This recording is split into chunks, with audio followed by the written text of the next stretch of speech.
Jonathan Hale had spent 6 years burying his grief in battlefields and bourbon, telling himself the fire had taken everything worth living for. His wife, his child, his name. He had no business riding back to Magnolia House that August night, no business at all. But something pulled him through the darkness, something wordless and desperate and old. And when he saw the candle burning in the upstairs window, his hands went cold on the reins. His chest locked shut. Because that room had been sealed for 6 years. That candle was impossible. If this story already has your heart, friends, please subscribe to our channel, hit that notification bell, and follow every part of Jonathan and Eleanor's story all the way to the end. And drop a comment telling us what city you're watching from. I want to see just how far this story has traveled. The horse didn't want to stop. Jonathan Hale felt it in the animal beneath him, that low trembling reluctance, the way the mare kept pulling her head sideways, the whites of her eyes catching what little moonlight broke through the summer clouds. She smelled something. She knew something he hadn't figured out yet. "Easy," he said, though he was talking as much to himself as to her. Easy now. He hadn't spoken to another living soul in 3 days. His voice came out ragged, cracked at the edges, the voice of a man who had been swallowing silence for so long he'd nearly forgotten language altogether. 6 years had done that to him.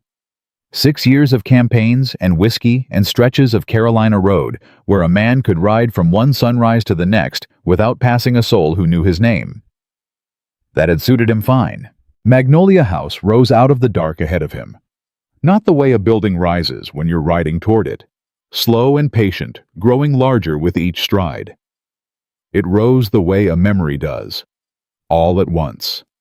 Enormous and unbearable and too real to look at directly. He hadn't meant to come here. That was the truth he hadn't yet made peace with. He'd told himself leaving Charleston that morning that he was riding north. He'd told himself he had business in Columbia. He'd told himself 100 different things over the course of 6 years, and not one of them had been the whole truth, and the whole truth was this. Some part of him had always known he would come back here. Some part that grief had not killed. Some part that refused to stay quiet. He reined the mare to a stop at the edge of the property line and sat there in the dark. The house was still standing. That surprised him, though he supposed it shouldn't have. Stone doesn't grieve. Stone doesn't rot from the inside out the way a man does. The great white columns were gray in the moonlight, the wide front porch sagging slightly on the left side, where the timber was soft kudzu climbing the east wall, nearly to the second-floor shutters.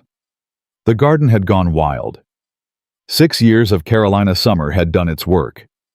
The magnolias were enormous, now branches reaching out past the iron fence like arms trying to catch something. He should not have come here. He knew that.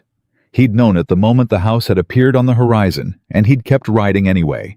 Because there is a kind of grief that stops being grief, after long enough, and starts being something else. Something quieter and more dangerous.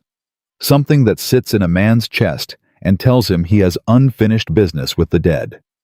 He was almost to the front gate when he saw it. A light. Upstairs.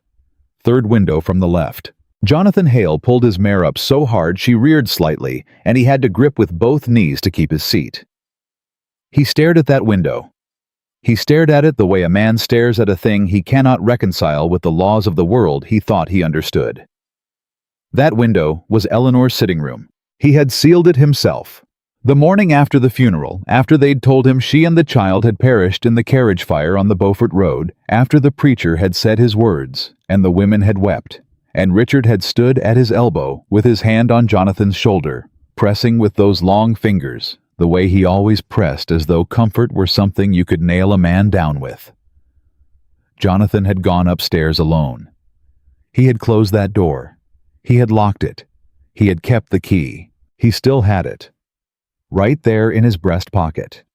He had carried it for 6 years without fully knowing why. And yet the candle was burning. He sat there for a long moment. His heart was doing something it had not done in years, something that hurt in the way that blood hurts when it rushes back into a limb that's gone numb. He pressed a fist to his sternum. He breathed.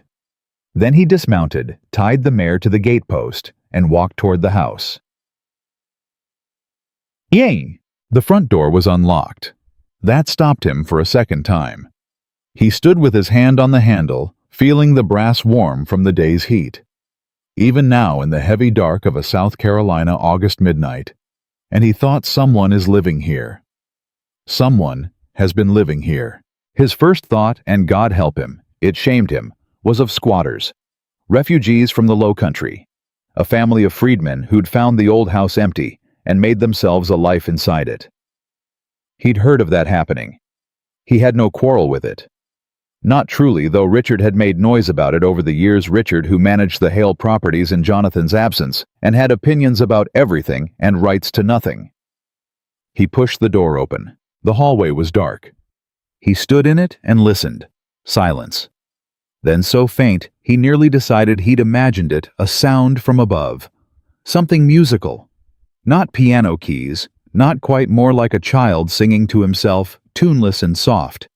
The kind of sound a boy makes when he's talking to his toys, and not yet old enough to be embarrassed about it. Jonathan Hale had not heard a child's voice in 6 years.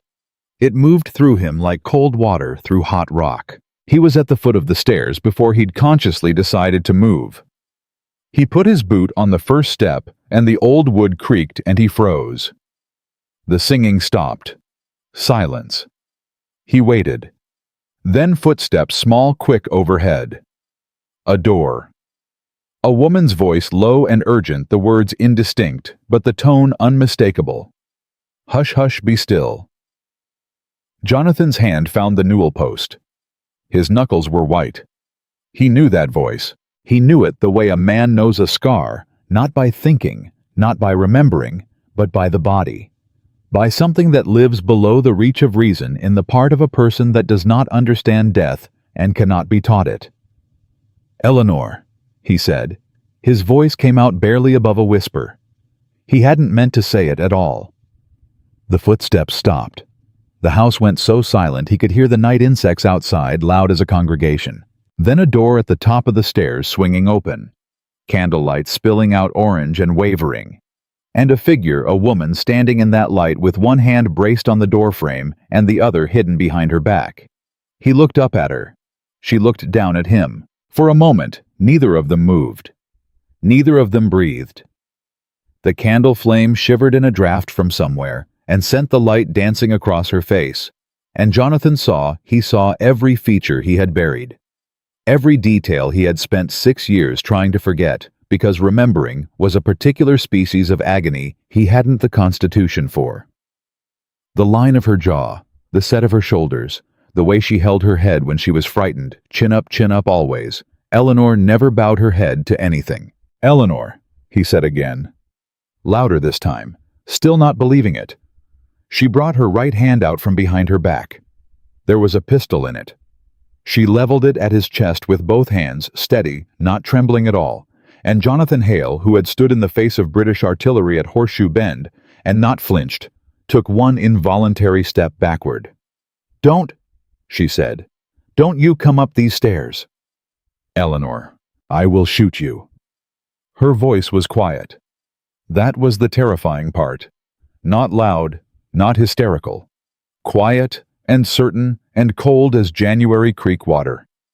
I swear to God above, and all his angels, Jonathan, I will put a ball through your heart, and sleep soundly after.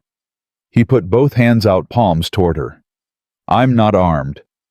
That is the worst reason in the world for me to lower this gun.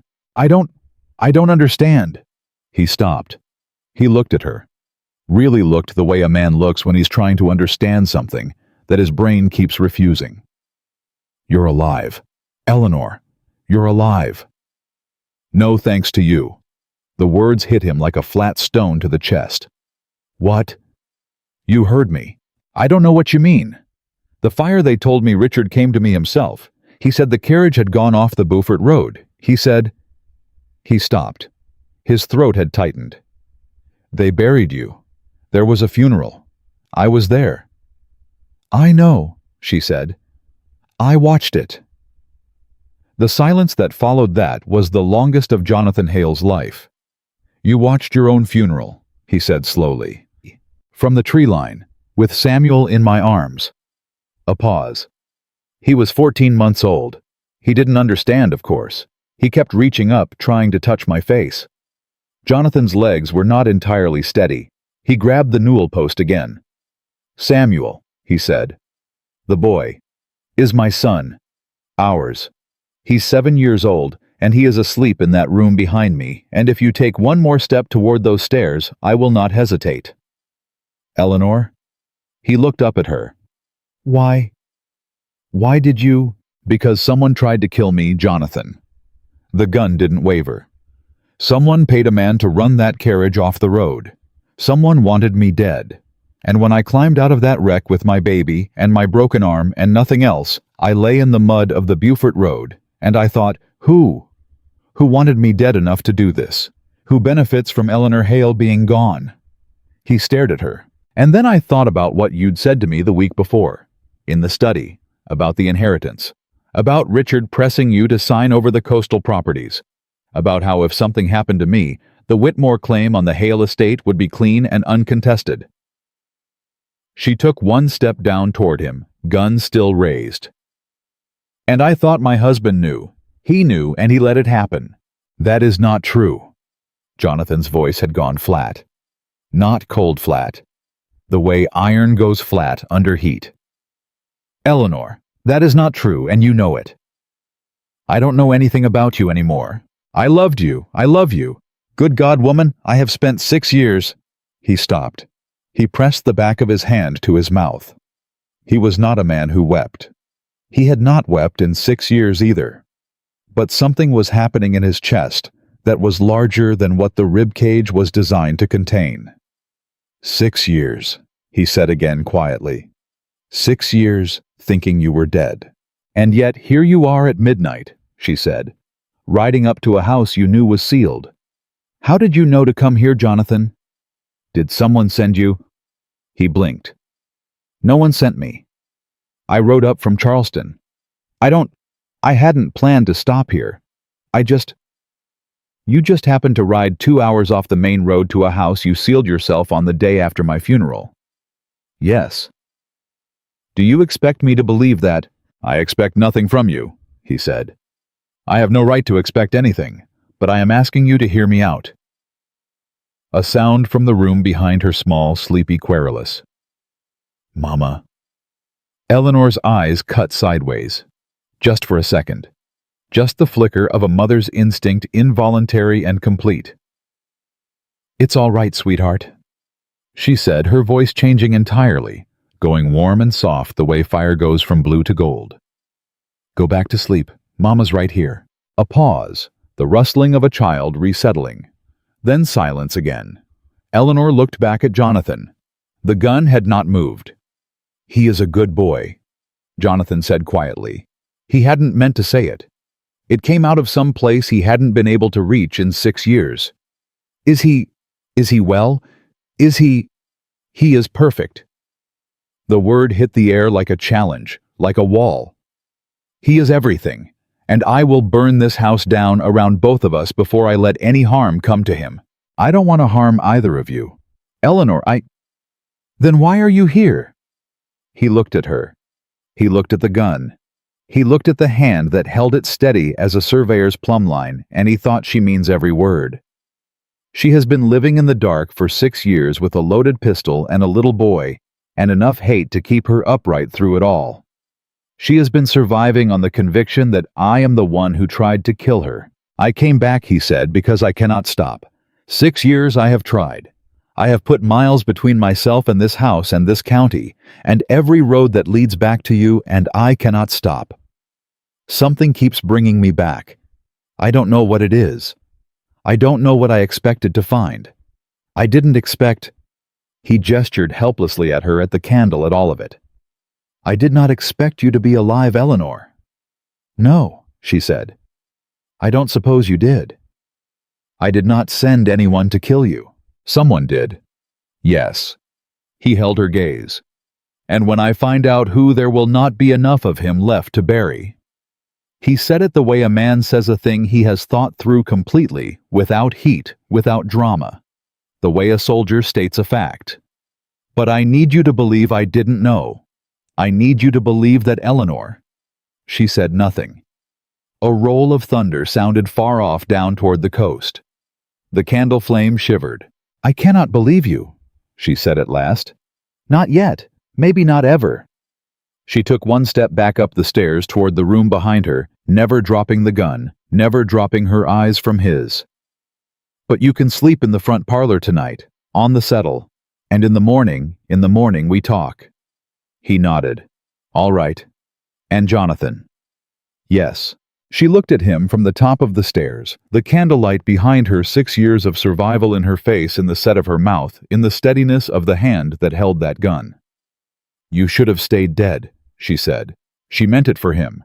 He understood that, but he also heard beneath it so faint he might have invented it, might have desperate wishful thought it into being something else. Something that sounded almost like "I wanted to stay dead too. And I couldn't." She disappeared back through the door. The latch clicked shut. Jonathan Hale stood alone at the bottom of the stairs, in the dark. One hand on the newel post, the thunder rolling closer from the south, and he thought, she is alive.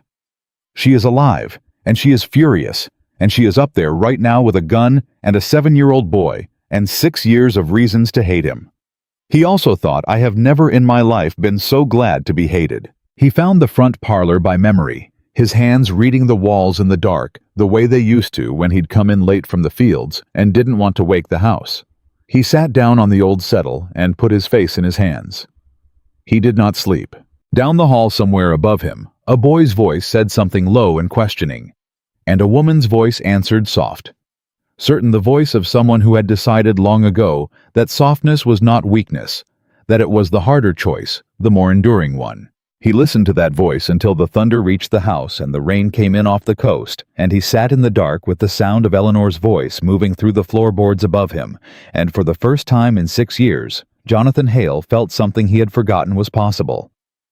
He felt like he was home, and somewhere across those dark Carolina miles in a lamplit office in Charleston, a man with long, elegant fingers and a smile like polished silver was reading a letter that had just been put into his hands by a writer out of breath from the road. Richard Whitmore read it twice, set the paper down, poured himself a glass of Madeira, and called for his hounds. The rain came hard before dawn. Jonathan heard it arrive the way you hear bad news first, a whisper, then a wait, then the full body of it pressing down on everything. He was still sitting on the parlor settle when the first gray light began to show at the edges of the shutters, his coat still on his boots, still on his hands loose between his knees. He had not slept. He had not tried.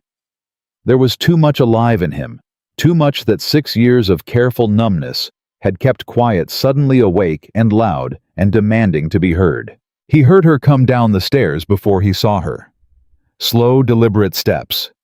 Not the steps of a woman who'd slept. He rose when she appeared in the doorway.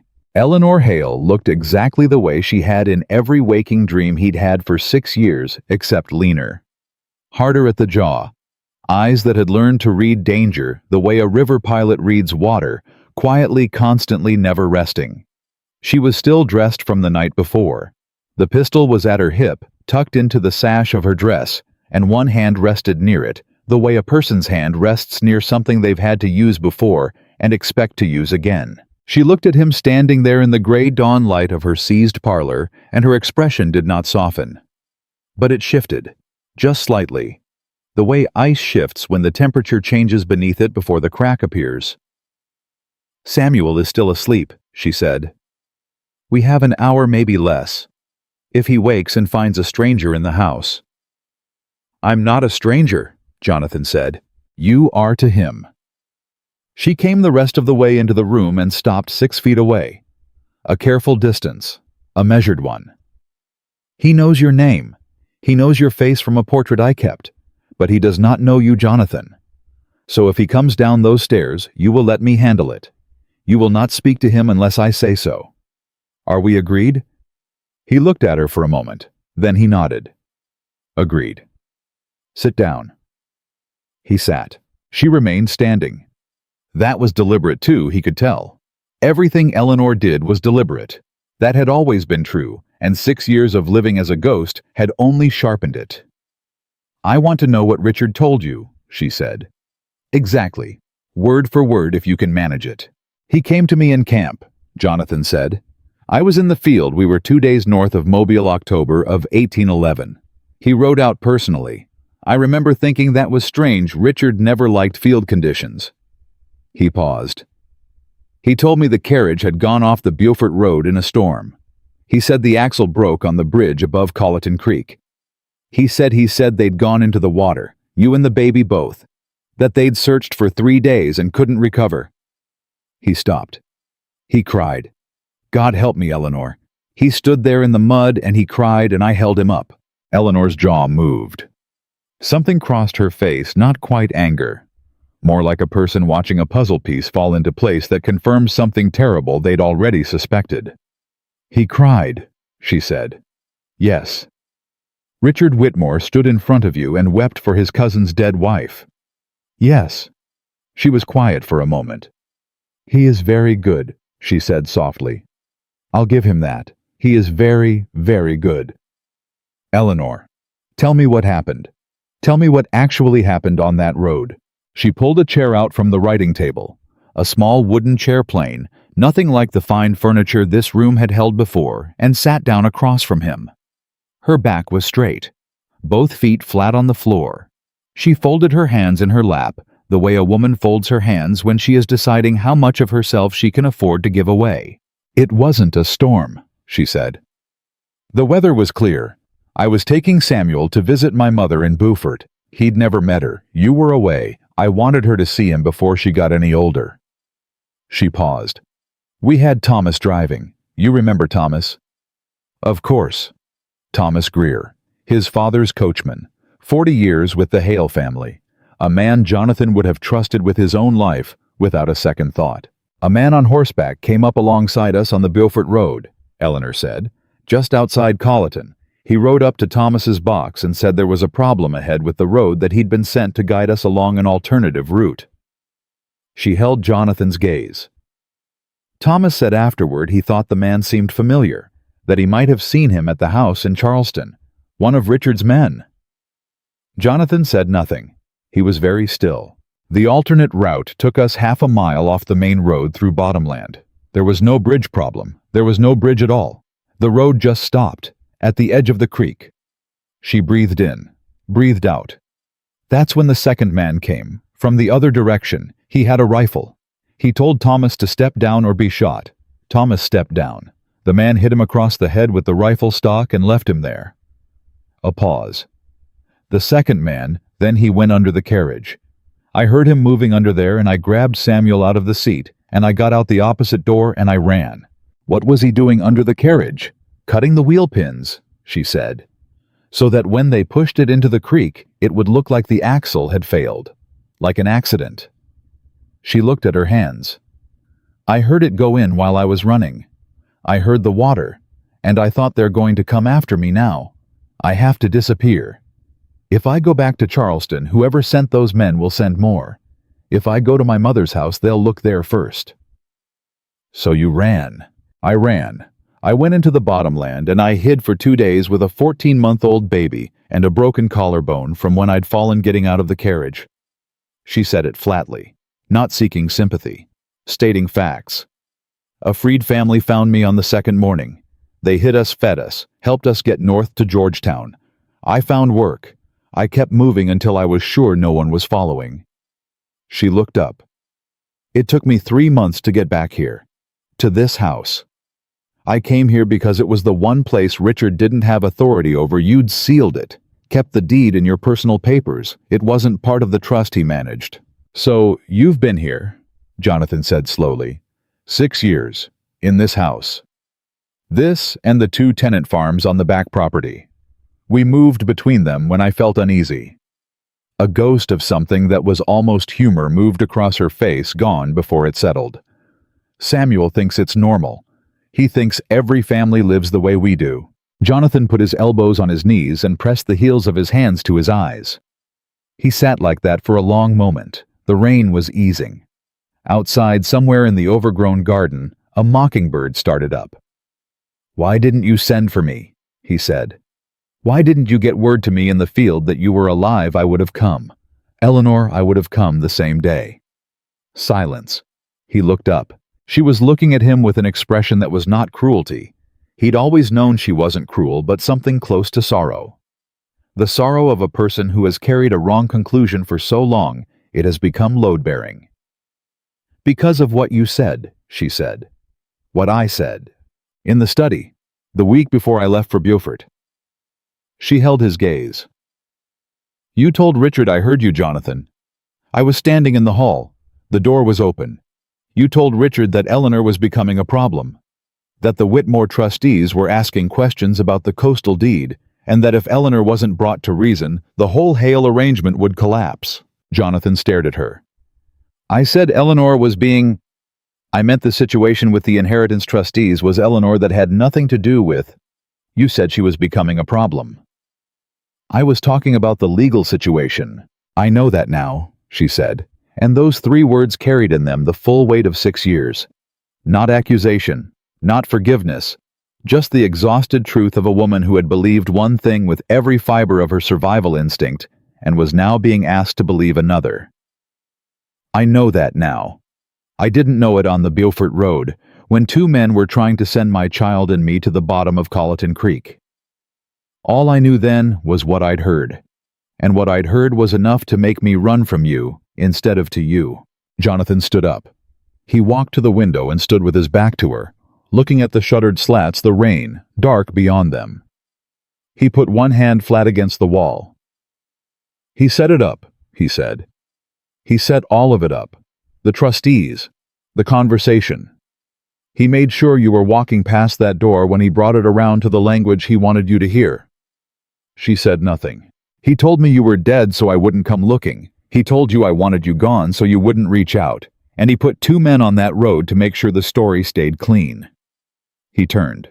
"Eleanor, how much of the estate has he moved since I've been away? The coastal properties, the Charleston holdings. What has he—" "Jonathan." Her voice was quiet. Warning quiet. The kind of quiet that means, brace yourself. "Sit down." He sat down. She rose, went to the writing table, opened the bottom drawer, and drew out a leather satchel. She set it on the table between them, and stood back as if even being near it required a certain steadiness. "I've been collecting these for 3 years. Any document I could get my hands on, any notice from the county court, anything that came through the postal riders that Thomas intercepted before Richard's people could collect it." She looked at Jonathan. "The tobacco fields on the Colleton property were sold in 1813 to a company in Savannah that Richard incorporated himself under his mother's family name." Jonathan's jaw set. "The 3 rice farms on the lower creek gone in 1814. The Charleston townhouse mortgaged against a debt your signature appears on that I'm fairly certain you never signed. The salt flats on Beaufort Sound." She paused. "Jonathan, he has moved or encumbered every holding your father left you except this house and the back 40 acres. This house he can't touch because the deed is in your name alone and he never found it. Everything else." "How much is left?"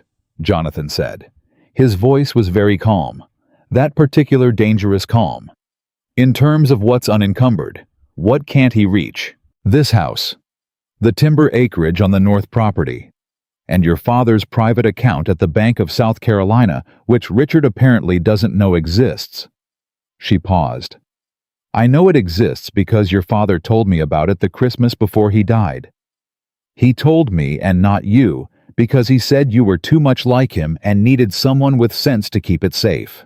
Despite everything, despite the rain and the lost years and the enormity of what was laid out before him in that leather satchel, Jonathan almost smiled.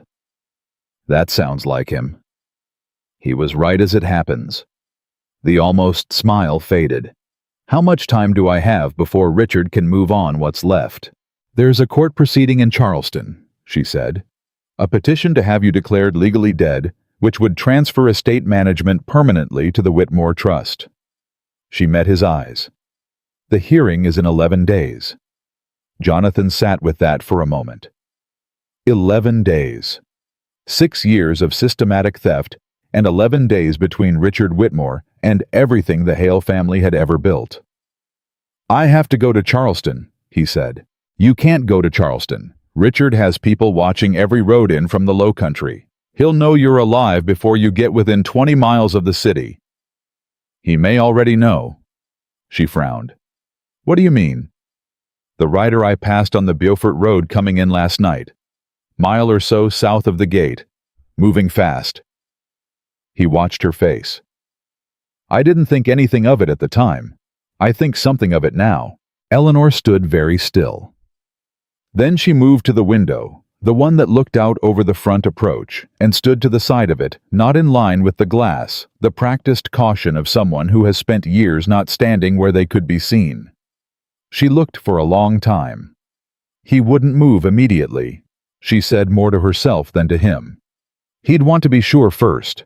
He'd want confirmation before The dog started barking. Outside, somewhere beyond the garden wall. Low baying. Not the bark of an animal that startled, but the purposeful sound of a trained hound on a specific and given task. Then a second dog joined it. Then a third. Eleanor turned from the window. Jonathan was already on his feet. "Samuel," she said. "Go," he said. She was already moving through the door and up the stairs, her feet on the treads almost silent. Jonathan went to the parlor door and stood in it listening.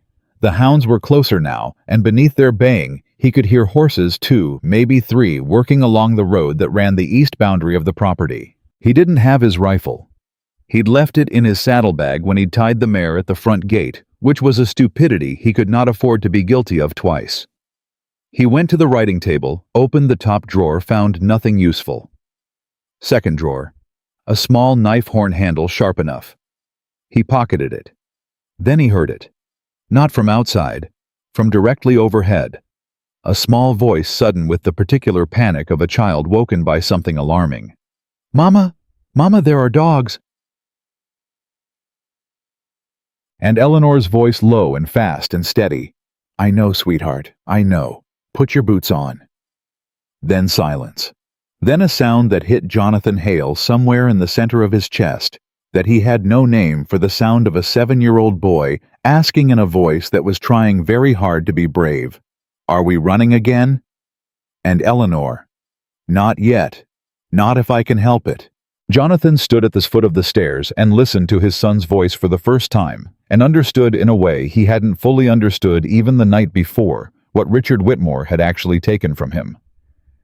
Not the farms, not the timber, not the salt flats, or the townhouse, or the bank accounts. Those were replaceable. Those were just land and paper and money. What Richard had taken was this ordinary and irreplaceable thing. A boy putting on his boots in the dark while his mother steadied him. The small morning sounds of a family that should have been his. And Jonathan felt the loss of it and the fury of that loss simultaneously, and understood that he was going to need to be very, very careful about the order in which he did the things he was now planning to do. Eleanor came back down the stairs with Samuel behind her. The boy was dressed boots coat, the quick, efficient dressing of a child who'd learned not to ask questions first, and he stopped 2 steps above the ground floor when he saw Jonathan standing in the hallway. He was small for 7, dark-haired like Jonathan's own mother had been. His eyes were Eleanor's eyes. He stared at Jonathan with the particular directness of a child who had learned to read strangers fast and make rapid, reliable judgments about them. Jonathan didn't move. He remembered what he'd promised. "Mama," Samuel said, not looking away from Jonathan. "Who is that man?" Eleanor put her hand on the boy's shoulder. "That is your father," she said, clear and simple.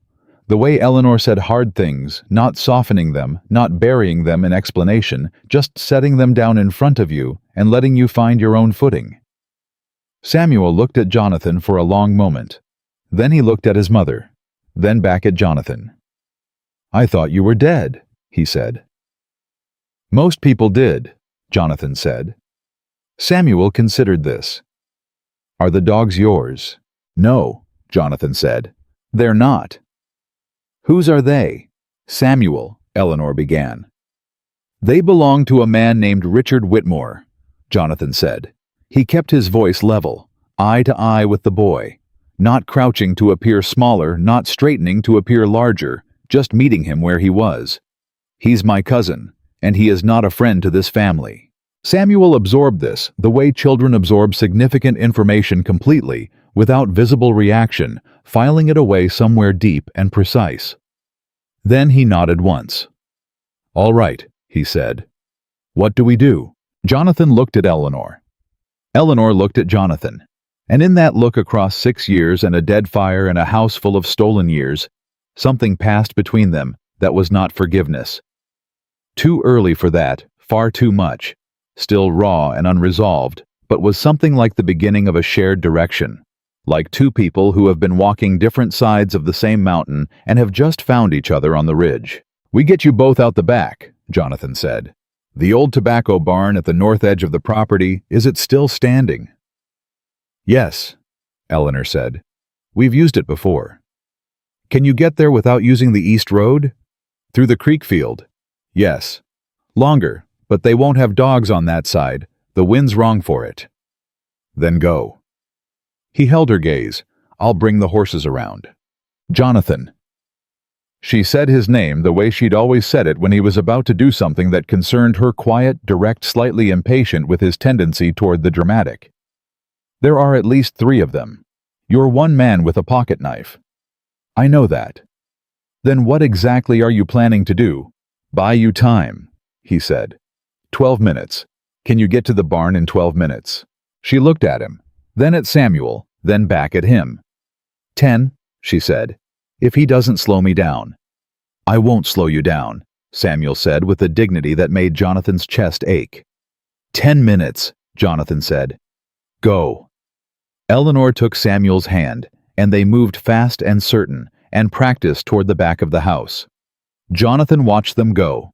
He watched until the back door closed behind them, and the sound of their footsteps faded, and the house went silent around him. Then he picked up the iron poker from beside the cold hearth, tested its weight in his hand, and went out the front door to meet Richard Whitmore's men. The first of them was coming through the front gate when Jonathan stepped out onto the porch. A broad man on a roan horse wearing the Whitmore house livery under a travel coat, with a rifle across his saddle, and the comfortable bearing of someone who's done this particular kind of errand before and doesn't expect trouble. He got trouble. "This is private property," Jonathan said. The man pulled up, looked at him with the assessing look of someone trying to determine if the obstacle in front of him is significant. "We're looking for a woman and a boy," he said. "Trespassers. Been squatting on this property unauthorized. We got orders from Mr. Whitmore." "Mr. Whitmore," Jonathan said, "has no authority over this property. This is Hale land. I am Jonathan Hale, and you are trespassing." The man blinked, looked at him more carefully, looked at the second rider pulling in behind him, and something passed between them. A flicker of uncertainty, of a plan suddenly not running the way the plan was supposed to run. "Mr. Hale is deceased," the man said. "That's going to be very difficult to explain in court," Jonathan said, "given that I'm standing right here." The second rider had his hand on his rifle. Jonathan watched that hand. He'd spent enough years around men in the field to know that tells the way a man's grip changes when he's deciding between options. This one wasn't decided yet. That was useful. "I suggest," Jonathan said, "that you go back to Charleston and tell my cousin that I have returned. Tell him that I am aware of the court proceedings. Tell him I will be present at the hearing in 11 days in full possession of the relevant documents and in excellent health." He held the second man's gaze. "And tell him that if anyone sets foot on this property again before then, I will be making my complaint directly to the county sheriff, who I believe still owes me a considerable personal debt from a matter in 1809 that Richard has never been told about." The second man's hand came off the rifle. The first man looked at Jonathan for a long moment. There was calculation in that look, and something that might have been reluctant respect, and underneath both of those things, the simple arithmetic of a hired man, deciding that this situation had moved outside the scope of what he was being paid to manage. "We'll carry your message," he said. "I'd be grateful, Jonathan said. He stood on the porch and watched them go until they were back through the gate and the sound of hoofbeats had faded down the road to the south. Then he stood there another full minute because there were 3 men and he'd only seen 2, and Jonathan Hale had not survived 6 years of military campaigns by assuming threats came in the number you expected. The 3rd man on foot coming around the east garden wall stopped when Jonathan turned and looked directly at him. A young man, maybe 20, with the look of someone who's new to this kind of work and is reconsidering his career. He had no visible weapon drawn. "The others left," Jonathan said. "Yes, sir," the young man said. "I'd suggest you do the same." He did. Jonathan went inside, took the leather satchel of documents from the writing table, and walked out the back door toward the creek field. He found Eleanor and Samuel in the tobacco barn. Eleanor standing with her back to the wall, beside the door, and the pistol ready. Samuel sitting very still on an old feed crate with his arms wrapped around his knees, watching the door with the focused stillness of a child who has mastered the difficult discipline of not making noise when noise is dangerous. When Jonathan came through the door, Eleanor lowered the gun. That was all. Just that. But it meant something. He felt it mean something. "They're gone," she asked. "For now. They'll report back to Richard before they make another move." He set the satchel down. "We have time. Not much, but some. He knows you're alive. He knows, and he'll know that I know about the court proceeding."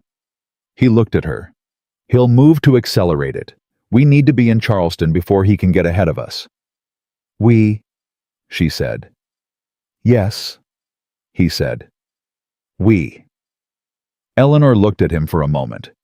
Then she looked at Samuel, who was watching both of them with those clear, precise eyes that seemed to record everything and give away nothing. "Father," Samuel said, and the word came out without preamble, without apparent self-consciousness, as though he'd been practicing it quietly for some time, and had decided to simply use it. "What is in Charleston?"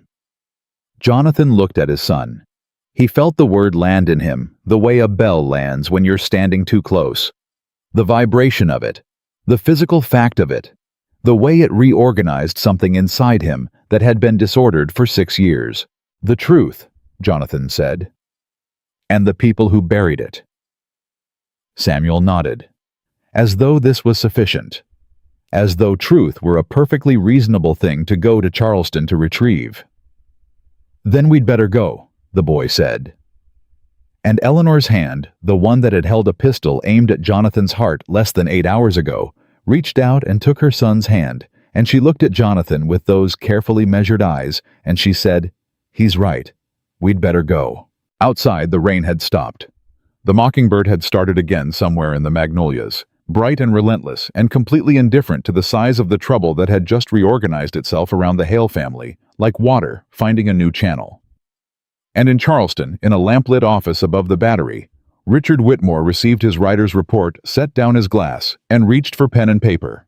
He was writing to a man in New Orleans. A man who solved problems of the particular kind that courts and sheriffs and county records could not solve. A man who did not leave behind witnesses or complications. Richard wrote the letter without expression, blotted it, sealed it. He was still smiling when he handed it to the writer. Some things he believed were better handled before they reached a courthouse. They rode before full light. Jonathan put Samuel in front of him on the mare, one arm around the boy. Eleanor on the old gray gelding she'd kept in the back paddock, a horse, she said, without elaborating, that she'd bought from a freedman in Georgetown 3 years ago and had never registered in any county record under her name. She'd thought of everything. 6 years of thinking of everything had made her into someone who anticipated the shape of trouble before it arrived, and Jonathan found himself watching her the way you watch a person who has learned something hard and learned it completely with a kind of respect that sat alongside the grief of knowing what it had cost her. Samuel didn't complain. He didn't ask how far. He sat against Jonathan's chest with his spine straight and his eyes forward, and his small hands holding the pommel. And Jonathan thought about that and tried not to think about it too hard, because if he thought about it too hard, he would stop being useful. "There's a family," Eleanor said, riding close, keeping her voice low. "The Gadsdens. Freed people. They farm the land that backs up to the Colleton property about 4 miles north. Isaiah Gadsden, his father, worked your father's fields before emancipation. Isaiah knows these roads. He's helped us before. How much does he know about our situation? Enough, she said. He knew who I was from the start. I didn't hide it. I figured if I was going to trust someone, I'd better trust them with the truth. Jonathan nodded. Can he get us to Charleston without using the post road? He can get us to the ferry at Jacksonboro. After that, we're on our own, but at least we're on the other side of the Edisto. That'll do, he said. Let's move. They rode north through the creek fields, the morning coming up slow and flat, and already hot, the way August mornings come up in the South Carolina low country, not gradually, but all at once, like someone lifting a lid. The mare moved steadily under the double weight. Samuel said nothing for the first mile, and then he said without preamble, "She's a good horse." "She is," Jonathan said. "What's her name?" "I don't know. I've only had her 3 days." Samuel considered this. "You should name her." "What would you call her?" The boy thought about it seriously, the way children think about naming things, with the understanding that a name is a commitment and ought to be chosen carefully. "Grace," he said finally, "because she's patient." Jonathan felt something shift in his chest. "Grace it is," he said.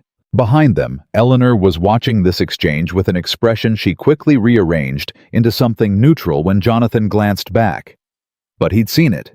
He catalogued it and said nothing. The Gadsden farm appeared out of the low morning mist, a clean, well-kept property, a kitchen garden along the south wall, a barn that was better maintained than most of the white-owned farms Jonathan had passed on the Beaufort Road. Isaiah Gadsden was already outside when they rode in, standing at the fence line with a pitchfork, and the look of a man who'd heard horses coming and made his assessment of the situation before they'd fully arrived. He was perhaps 45, broad through the shoulders. He had a way of holding himself that reminded Jonathan of men he'd served beside in the field, a readiness that was not aggression, but was closely related to it.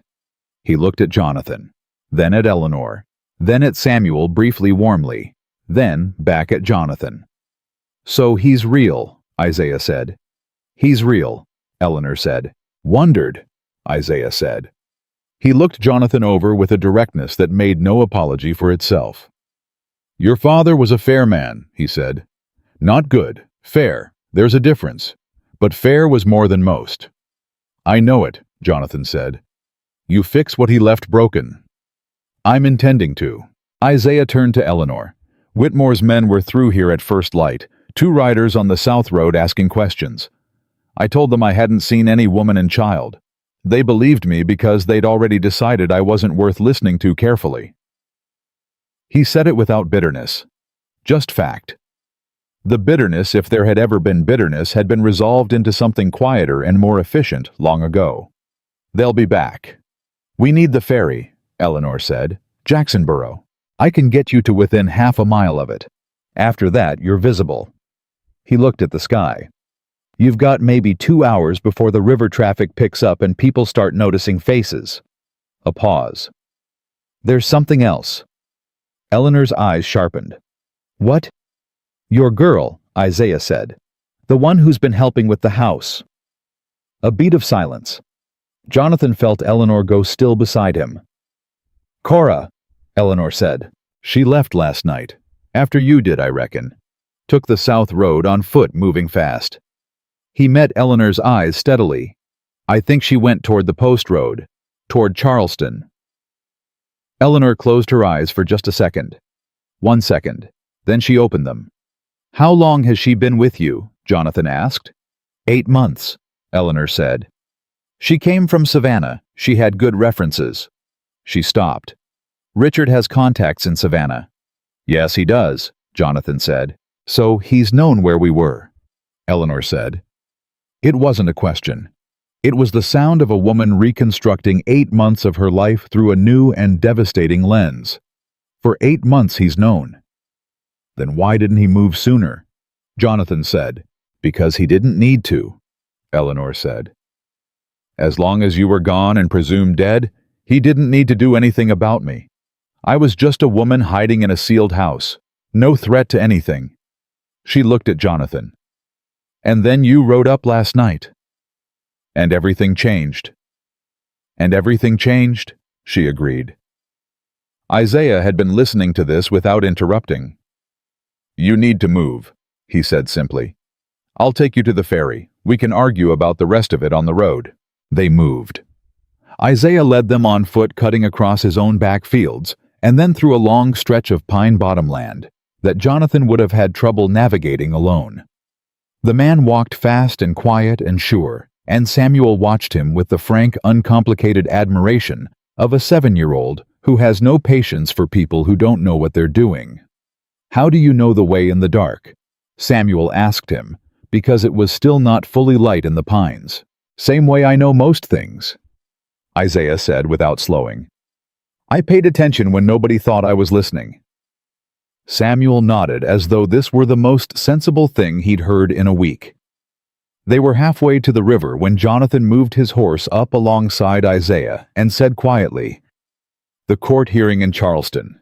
The petition to declare me dead. Do you know anything about what documents Richard is using? Isaiah glanced at him. I know what Thomas told me. Jonathan went very still. Thomas Greer is alive. Alive and living on my property for the past 2 years, Isaiah said. Richard's men came looking for him in 1813. I put him in the root cellar for 3 weeks. After that, we decided it was safer if nobody knew he was still breathing. Jonathan turned in the saddle and looked at Eleanor. She was looking straight ahead, and he could see from the set of her jaw that she already knew this, had known it for some time, and had chosen not to tell him yet, not out of cruelty, but out of the careful habit of a woman who has learned not to give away information until she understands what it will be used for. Thomas is a witness, Jonathan said. Thomas saw the 2 men on the Beaufort Road, Eleanor said. He saw one of them clearly enough to identify him. And that man, we believe, has been in Richard's employ in Charleston for the past 6 years. Then we need Thomas in Charleston. I know, Eleanor said. He's agreed to come. He's meeting us at the ferry. Jonathan looked at her. You planned this already. I've been planning this since the moment your mare appeared at the front gate last night, she said. I just didn't know if you were going to be part of it or a problem. He held her gaze for a moment. And now, she looked forward again. The jury's still out, she said. But something at the corner of her mouth moved, not quite a smile, but the place where one might eventually live. Thomas Greer was at the ferry landing when they arrived. He was thinner than Jonathan remembered, and older dramatically. Painfully older, the kind of aging that comes not from years, but from the specific weight of hiding and fear, and the knowledge that the wrong person in the wrong place could end you. He was sitting on the bank with a canvas pack between his feet, and when he saw Jonathan come down through the pines, he rose slowly to his feet and stood there, and his face did something complicated that Jonathan didn't try to interpret. Mr. Hale, Thomas said. Thomas, Jonathan said. He got down from the horse and extended his hand. Thomas looked at it for a moment, then took it. I'm sorry, Jonathan said. For what happened to you, for what you've been living through. Not your doing, Thomas said. That's what I kept telling myself. He paused. Most days I believed it. Can you tell me about the man on the road, the one you saw? I can tell you his name, Thomas said. It came to me later. I'd seen him twice at the house in Charleston when Mr. Whitmore came to call. His name is Garrett, Cal Garrett. He works the docks at the Charleston harbor. Does jobs for men who don't want their names attached to the jobs. Jonathan filed that away. Would you recognize him in court? I'd know him in the dark, Thomas said flatly. You don't forget a man who hit you across the head and left you for dead in a ditch. The ferry was a flat-bottomed boat with room for 2 horses and 6 people run by an old man named Purvis, who appeared to have no particular interest in who his passengers were or what their circumstances might be. Jonathan paid him in coin without explanation, and Purvis took the coin without asking for one. Some transactions are conducted entirely in the currency of mutual indifference, and those are often the most professionally satisfying. They were halfway across the Edisto when Samuel, sitting in the bow with his feet dangling over the water, turned and looked at Jonathan with the expression of a child who has been thinking something through for some time and has arrived at a conclusion. "Did you know about us?" Samuel asked. "Before last night. Did you know Mama and me were alive?" "No," Jonathan said. "I thought you were dead." "Were you sad?" The question landed the way children's questions always land, without cruelty, without intention, with the clean accuracy of something thrown by someone who doesn't yet understand that accuracy can wound. "Yes," Jonathan said. "Every day." Samuel looked at him for a moment. Then he looked at the water. "Mama was sad too," he said. "She didn't say so, but I could tell. She gets a certain kind of quiet sometimes, and I always knew it wasn't really quiet." He paused. "I thought it was because of me, that I'd done something. It took me a long time to figure out it was about you." Jonathan said nothing. He looked at Eleanor, who was looking at the far bank. "You didn't do anything wrong," Jonathan said finally. "I know that now," Samuel said with the simplicity of a child who has genuinely resolved something. Then he turned back to the water, and that was the end of it. The way children end things completely without residue, moving forward into whatever comes next. Thomas put his hand on Jonathan's shoulder briefly, said nothing, didn't need to. They reached Charleston by early afternoon, coming in not by the main post road, but by the back approach through the neck through streets that Jonathan only half remembered and that had changed more than he expected in 6 years. The city had grown. There was money here. You could feel it the way you feel a room that's too warm, a subtle oppressiveness beneath the fine surfaces. Richard's kind of money, accumulated at the expense of people who'd trusted the wrong man. They took rooms at a boarding house on Trad Street, an establishment run by a widow named Mrs. Prentice, who asked for payment in advance and considered it rude to inquire further into anyone's business, which suited Jonathan down to the ground. He paid for 2 rooms, and Thomas took a third on his own coin, which Jonathan offered to replace, and Thomas declined with a dignity that discouraged further argument. Eleanor settled Samuel in the first room and came to find Jonathan in the second. She closed the door behind her. He was standing at the table with the leather satchel open, sorting through the documents she'd collected, making a mental inventory of what they had and what they'd need. "We need an attorney," he said. "I know one," she said. He looked up. "Of course you do. His name is Hatch, William Hatch. He was your father's solicitor, and then yours, until Richard convinced you to move your business to the Whitmore firm in 1809. Hatch was not pleased about that. He has been not pleased about it for 6 years. She paused. "I contacted him last year, anonymously. He wrote back." "You were preparing," Jonathan said. "I was surviving," she said. Preparing and surviving looked alike most of the time. He looked at her for a moment. This woman who had spent 6 years building a case while raising a child, while hiding from men who wanted her dead, and felt something he did not have a word for. Gratitude seemed too small. Love seemed too complicated, or perhaps too simple, given everything between them that was still unresolved. He settled on, "What does Hatch know?" "He knows that the documents Richard has been using are suspect. He's seen 1 or 2 things in the county records that didn't sit right with him. But without a living Hale to bring the complaint, he couldn't act. He has one now." "He has one now," she agreed. "I sent a message to his office from the ferry landing. He should receive it within the hour." Jonathan looked back at the documents. Then, "Eleanor, there's something I have to tell you." She went still. "What?" He set down the papers he was holding. "I went through the full inventory on the crossing. The properties Richard sold or encumbered, I've been trying to work out the total exposure." A pause. "Eleanor, he sold the Colleton holdings to a land company that was itself purchased by a bank in New Orleans. The transaction is layered 3 deep, all of it, in names I don't immediately recognize, but the money trail." He stopped. "If these documents are accurate, Richard has raised over $60,000 against the Hale estate. Not stolen it outright, Mortgaged it. Against debts with my forged signature. Eleanor looked at him. How much of the estate does that represent? All of it, Jonathan said. Except this house. Except the timber acreage. And except the account your father-in-law told you about. She sat down on the edge of the chair. He wasn't stealing from us, Jonathan said. He was using us.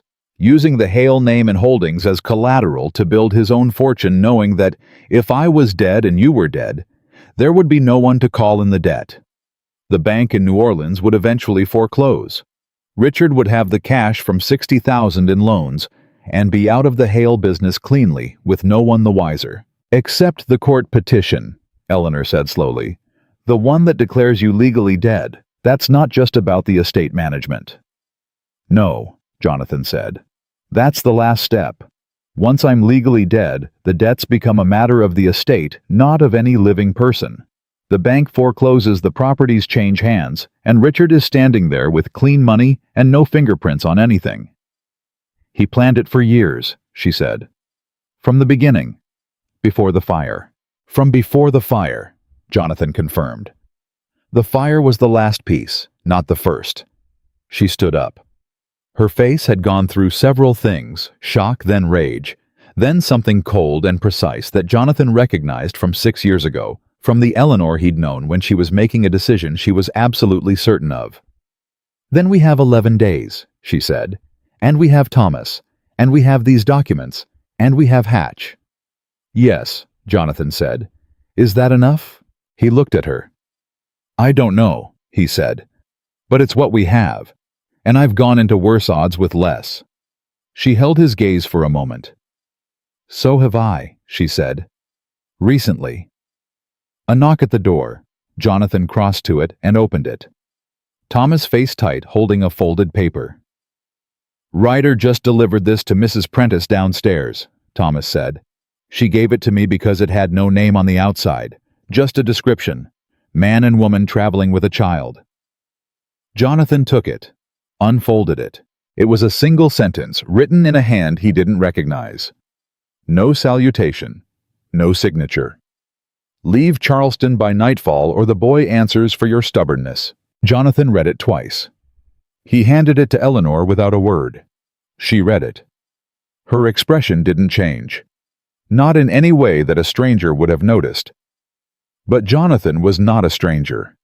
He was beginning to remember what it was to be a person who knew Eleanor Hale, and he saw the thing that happened in her eyes behind the stillness, the white-hot point of a fury so deep it had passed through anger entirely and come out the other side as something absolute. He touched Samuel with this, she said, very quietly. He put Samuel's name into this. Yes, Jonathan said. She folded the paper, set it on the table beside the satchel, smoothed it flat with one hand. Find Hatch, she said. Tonight. We are not leaving. Thomas looked at Jonathan. Jonathan looked at Thomas. You heard her, Jonathan said. Hatch came to Trad Street after dark, carrying a satchel of his own and the look of a man who had been waiting for this particular summons for some time and was deeply relieved it had finally arrived. He was 60, compact with quick eyes behind wire-rimmed spectacles, and the kind of methodical calm that good legal minds develop over decades of managing other people's catastrophes. He looked at Jonathan the way Isaiah had looked at him, assessing thorough withholding final judgment. You look like your father when he was angry, Hatch said. He was very productive when he was angry. I always found that useful. I intend to be productive, Jonathan said. Good. Hatch set his satchel on the table and opened it. Because what Richard Whitmore has done is not merely fraud. It is a criminal conspiracy that spans 6 years and involves forgery, attempted murder, and the systematic theft of a family's entire legacy. The problem is not proving that it happened. The problem is proving it in 11 days in front of a Charleston court that has been receiving Richard Whitmore's hospitality for the past 4 years and may have difficulty separating dinner party loyalty from their obligation to the law. What do we need? Eleanor asked. We need the forgeries identified. We need Thomas's testimony about the road. We need Jonathan alive and present and unimpeachable, meaning no prior arrests, no outstanding debts in his own name. No. Hatch stopped. He was looking at Jonathan. There isn't anything like that, is there? No. Good. Hatch pulled out several papers of his own. And we need one more thing. We need someone inside Richard's operation. Someone who can confirm the connection between Richard and the New Orleans bank. The loan documents alone are not enough. Richard will claim Jonathan signed them in private, and he was merely administering. We need the letters, the originating instructions.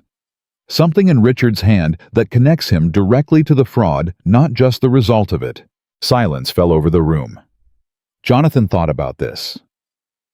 Richard has an office in Charleston, he said. On Broad Street. He's been using it since my father's time. Yes, Hatch said. And the originating documents for the New Orleans transactions would be there? Almost certainly. He's too careful to trust correspondence to the post. Hatch paused. But gaining access to that office?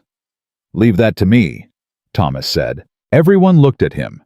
He was sitting in the corner quiet until now, his hands folded between his knees. I know every member of staff Richard employs on Broad Street, Thomas said. I know which one drinks. I know which one has debts. I know which one has been thinking about leaving his employment for the past year because Richard cheated him out of a quarter's wages last fall. Jonathan looked at him. You've been paying attention. Same as Isaiah, Thomas said. You do that when nobody thinks you're worth watching. Hatch cleared his throat. This is irregular. Everything about this situation is irregular, Eleanor said. Hatch looked at her. Something in his expression said he had always rather liked Eleanor Hale and was pleased to find her still worth liking. Yes, he said simply. I suppose it is. They worked until close to midnight, building the architecture of what they were going to do. Hatch went through the documents Eleanor had collected, flagging, indexing, noting which would hold weight and which would be challenged. Thomas drew out from memory a detailed account of the road, the men, the sequence of events with a precision that made Hatch set down his pen and look at him twice. Jonathan drafted a timeline from his own memory, every conversation with Richard, every document he'd signed or been presented. Every instance of pressure or manipulation he'd attributed at the time to Richard simply being Richard. Eleanor sat across from Jonathan working through her own papers, and several times their hands reached for the same document at the same moment, and several times they rearranged themselves without discussion, falling into a working rhythm that felt not familiar exactly. Not the way it had been, but not unfamiliar either. Like a melody you've heard before in a different key. At one point, passing a document across the table, their fingers touched. Just briefly. Neither of them acknowledged it. Both of them noticed. Samuel had been put to bed in the first room hours ago. At some point around 10 o'clock, he appeared in the doorway in his nightshirt, took in the entire scene. The documents, the solicitor, the organized gravity of adult catastrophe in full swing, and said to Jonathan, "You should sleep. You'll think better." "He's right," Eleanor said without looking up. "I know," Jonathan said. Neither of them moved. Samuel went back to bed apparently satisfied that he had contributed the appropriate wisdom to the situation. It was past midnight when the last lamp in the boarding house, but theirs, went dark. Hatch had gone. He had documents to prepare. He said in the private language of a man who has not felt this useful in years. Thomas had retired. Eleanor was sitting with her hands flat on the table, looking at the organized stack of everything they'd built tonight, and Jonathan was sitting across from her in a posture that belonged to a man who is very tired and is not going to say so. "Do you think it'll hold?" she said. "In front of a court that Richard has been feeding for 4 years. "I think the truth is harder to dismantle than a lie," Jonathan said. "Even when the lie has a 4-year head start." She looked at him. "That's optimistic of you." "I've been pessimistic for 6 years, he said. "It didn't suit me. I'm trying something else." She almost laughed. The almost was more than he'd expected. He catalogued it the way he'd catalogued everything tonight, carefully, without pressure, filing it somewhere he could reach it later when conditions permitted. "Jonathan," she said.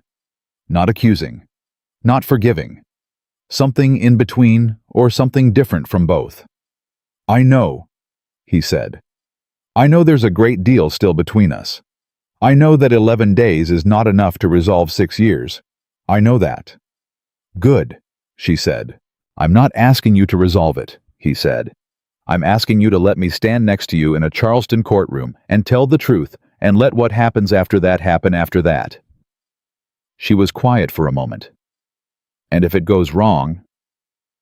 "Then we deal with that together," he said. "The way we should have dealt with everything together 6 years ago if I'd been paying better attention to the people trying to come between us." She looked at her hands. "I owe you something," she said. "An acknowledgement at least. I ran instead of fighting. I believed the worst instead of trusting what I knew of you." She paused. "I told myself it was survival. And it was. But it was also fear. And I—" She stopped. "I'm sorry for some of the things I chose." "Don't be," Jonathan said. "You kept yourself alive. You kept our son alive. Those were the right choices." She looked up at him. "You called him our son." "He is our son," Jonathan said. She held his gaze for a long moment. "Yes," she said finally. "He is." They sat in that agreement in the quiet boarding house room, with the documents of their survival stacked between them and Charleston, sleeping outside the window, and it was not reconciliation, not yet, not fully, but it was the beginning of something that might become it if they both survived the next 11 days. Jonathan walked her to the door of her room. She went inside. He turned to go back to his own. Then she said quietly, one hand on the doorframe, "Jonathan." He turned. "Grace is a good name for the horse," she said. "It suits her." He nodded. "Get some sleep," he said. She closed the door. He stood in the corridor for a moment. Then he went back to his room, moved to the window that looked out over the dark street below, and looked at the night. He saw him immediately, on the far side of Trad Street, partially in shadow, standing entirely still.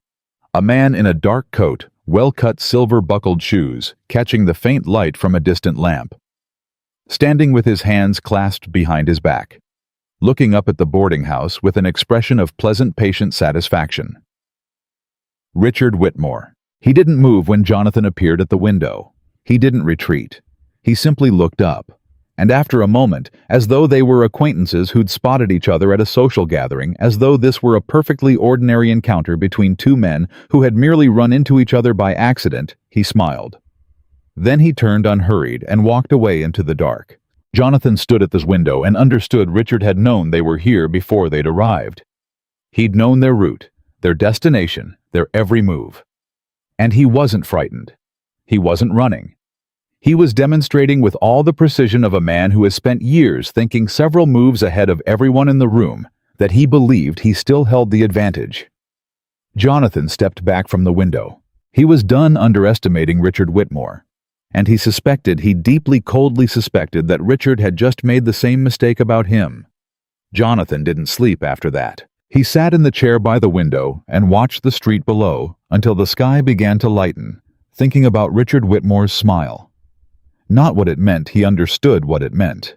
It meant Richard had resources Jonathan hadn't fully mapped yet, and speed Jonathan hadn't fully accounted for, and a confidence that didn't come from bluster, but from preparation. Richard had always been that kind of dangerous. The kind that plans 4 moves ahead and waits. What Jonathan was thinking about was what that smile told him about Richard's blind spot. Because a man who stands in the open street at midnight to let his opponent know he's been watched, that man believes his opponent is frightened. That man is performing for an audience he thinks is scared. Richard had walked away from that window without hurrying because he believed that the sight of him would rattle Jonathan enough to matter. That he would spend the night shaken and second-guessing and arrive at court in 10 days diminished. That was a miscalculation. And miscalculations, Jonathan had learned in 6 years of soldiering, were the only thing a man could reliably build a strategy around. He went to Thomas's room at first light. Thomas was already awake, already dressed in fact with the quiet alertness of someone who had long since stopped sleeping deeply as a matter of survival. Jonathan told him what he'd seen. Thomas listened without interrupting. "How long have you known Barlow?" Jonathan asked. Barlow was the name Thomas had given last night the Whitmore clerk with debts and grievances and a quarter's wages still owed. 3 years, Thomas said. "He's a careful man, afraid of Richard, but angry underneath it, and he's been angry long enough that the anger is starting to outweigh the fear." "Can you get to him today?" "If I go now before Richard has a chance to speak to him first." "Go," Jonathan said. "And Thomas," he stopped. "Be careful." Thomas looked at him with the expression of a man who has been being careful for 6 years under considerably worse conditions than these. He said nothing. He put on his hat and left. Jonathan went back to his room and was writing out a list of names the judges on the county court, their histories, their known relationships with the Whitmore family, when Eleanor appeared in his doorway with 2 cups of coffee and Samuel behind her, carrying a third, with the exaggerated care of a child determined not to spill anything. "Mrs. Prentice makes it strong," Eleanor said, handing him a cup. "Thank God for that," Jonathan said. Samuel set his cup on the table very carefully without incident, and then looked at the list Jonathan had been writing. "What's that?" "Names of men we need to understand," Jonathan said. Samuel looked at the list.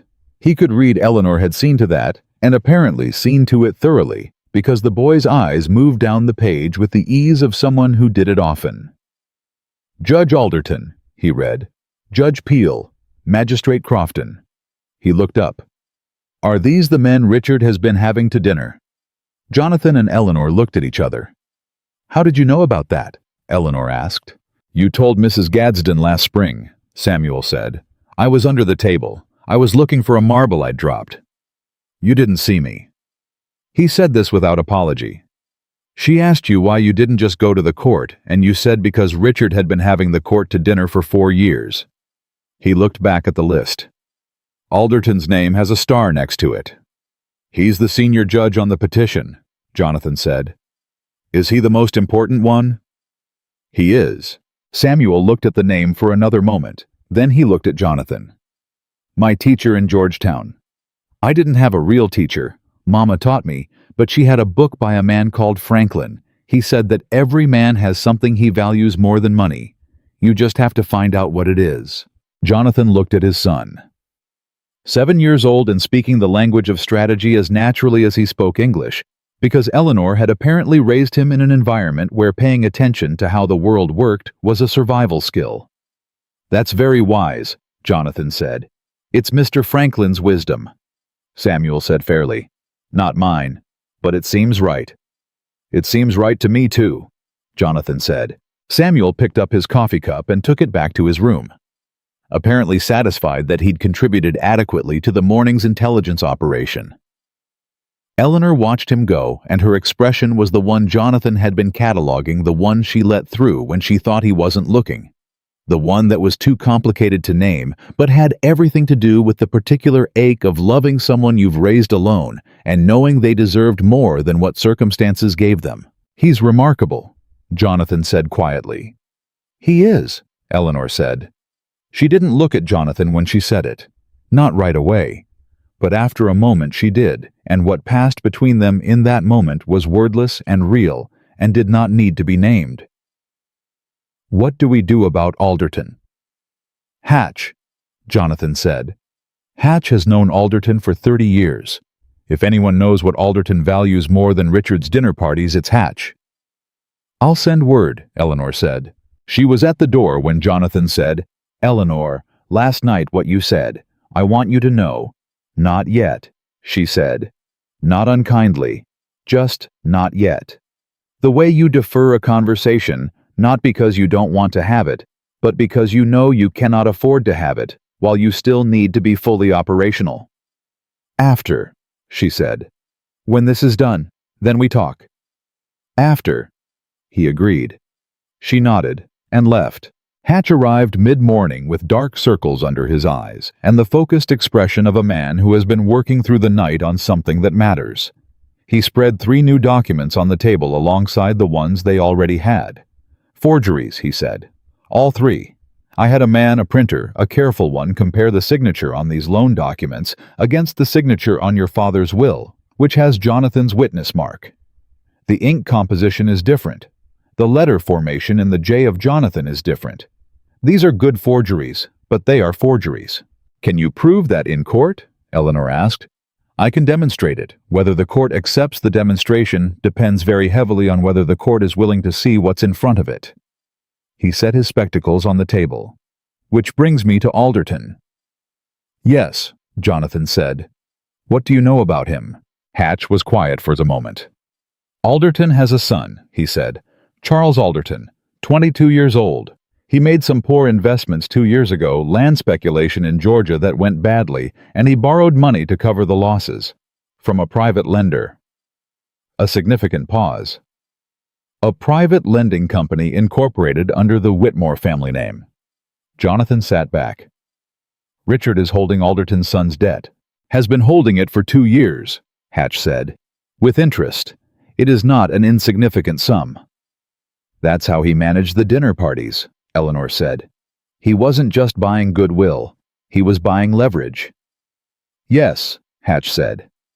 Which means Alderton cannot be trusted to rule fairly on this petition, regardless of the evidence we present. Richard has had him sewn up since before the petition was even filed. The room went quiet. Jonathan looked at the documents on the table. Then at Eleanor.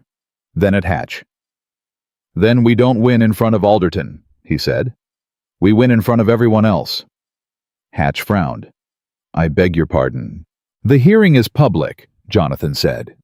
It has to be.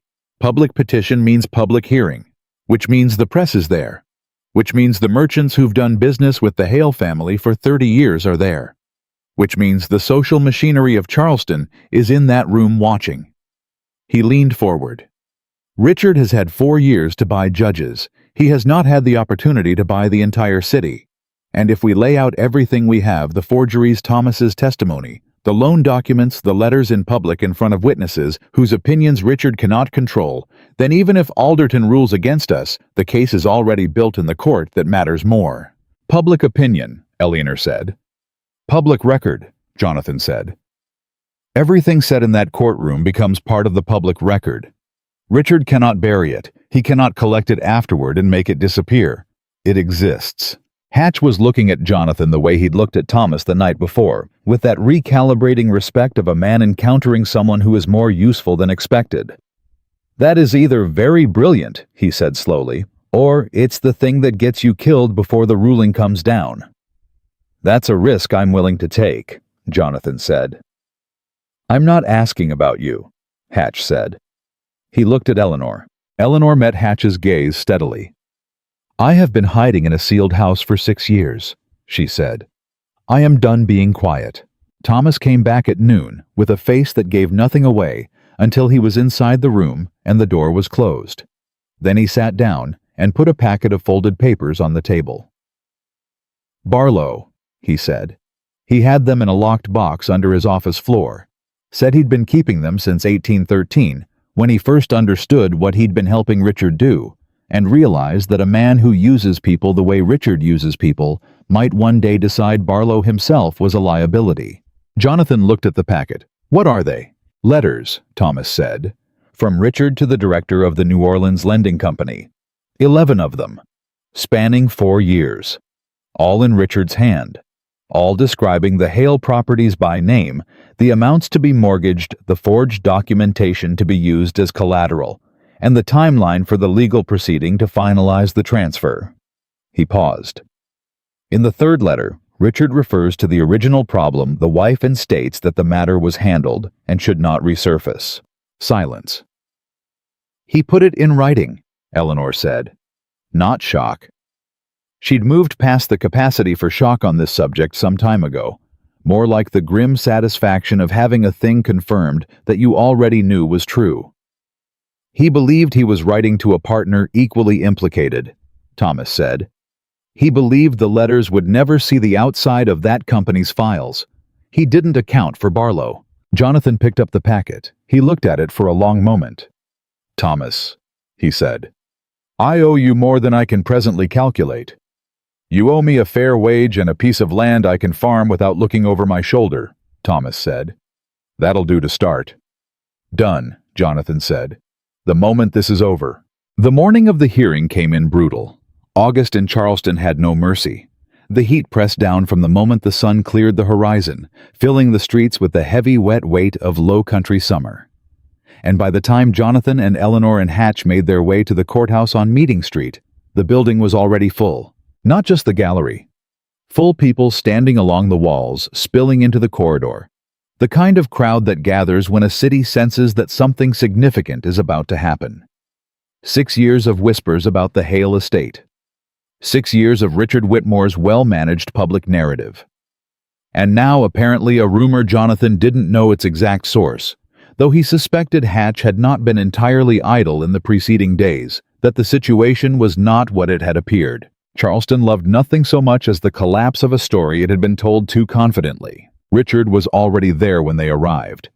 He was seated at the petitioner's table, with 2 attorneys impeccably dressed, composed with the pleasant expression of a man who has come to a social engagement he expects to enjoy. He looked up when Jonathan walked in. His expression didn't change. That was the tell: a man who registers shock contains it too fast, and the containment is visible if you know what you're looking for. He had not expected Jonathan to come to court. He'd expected the threat to the boy to have driven them out of Charleston. He'd expected to walk into this hearing unopposed and walk out with everything sealed. Jonathan met his gaze across the room and held it for exactly 2 seconds. Then he looked away and sat down beside Hatch and did not look at Richard again. Alderton took his seat.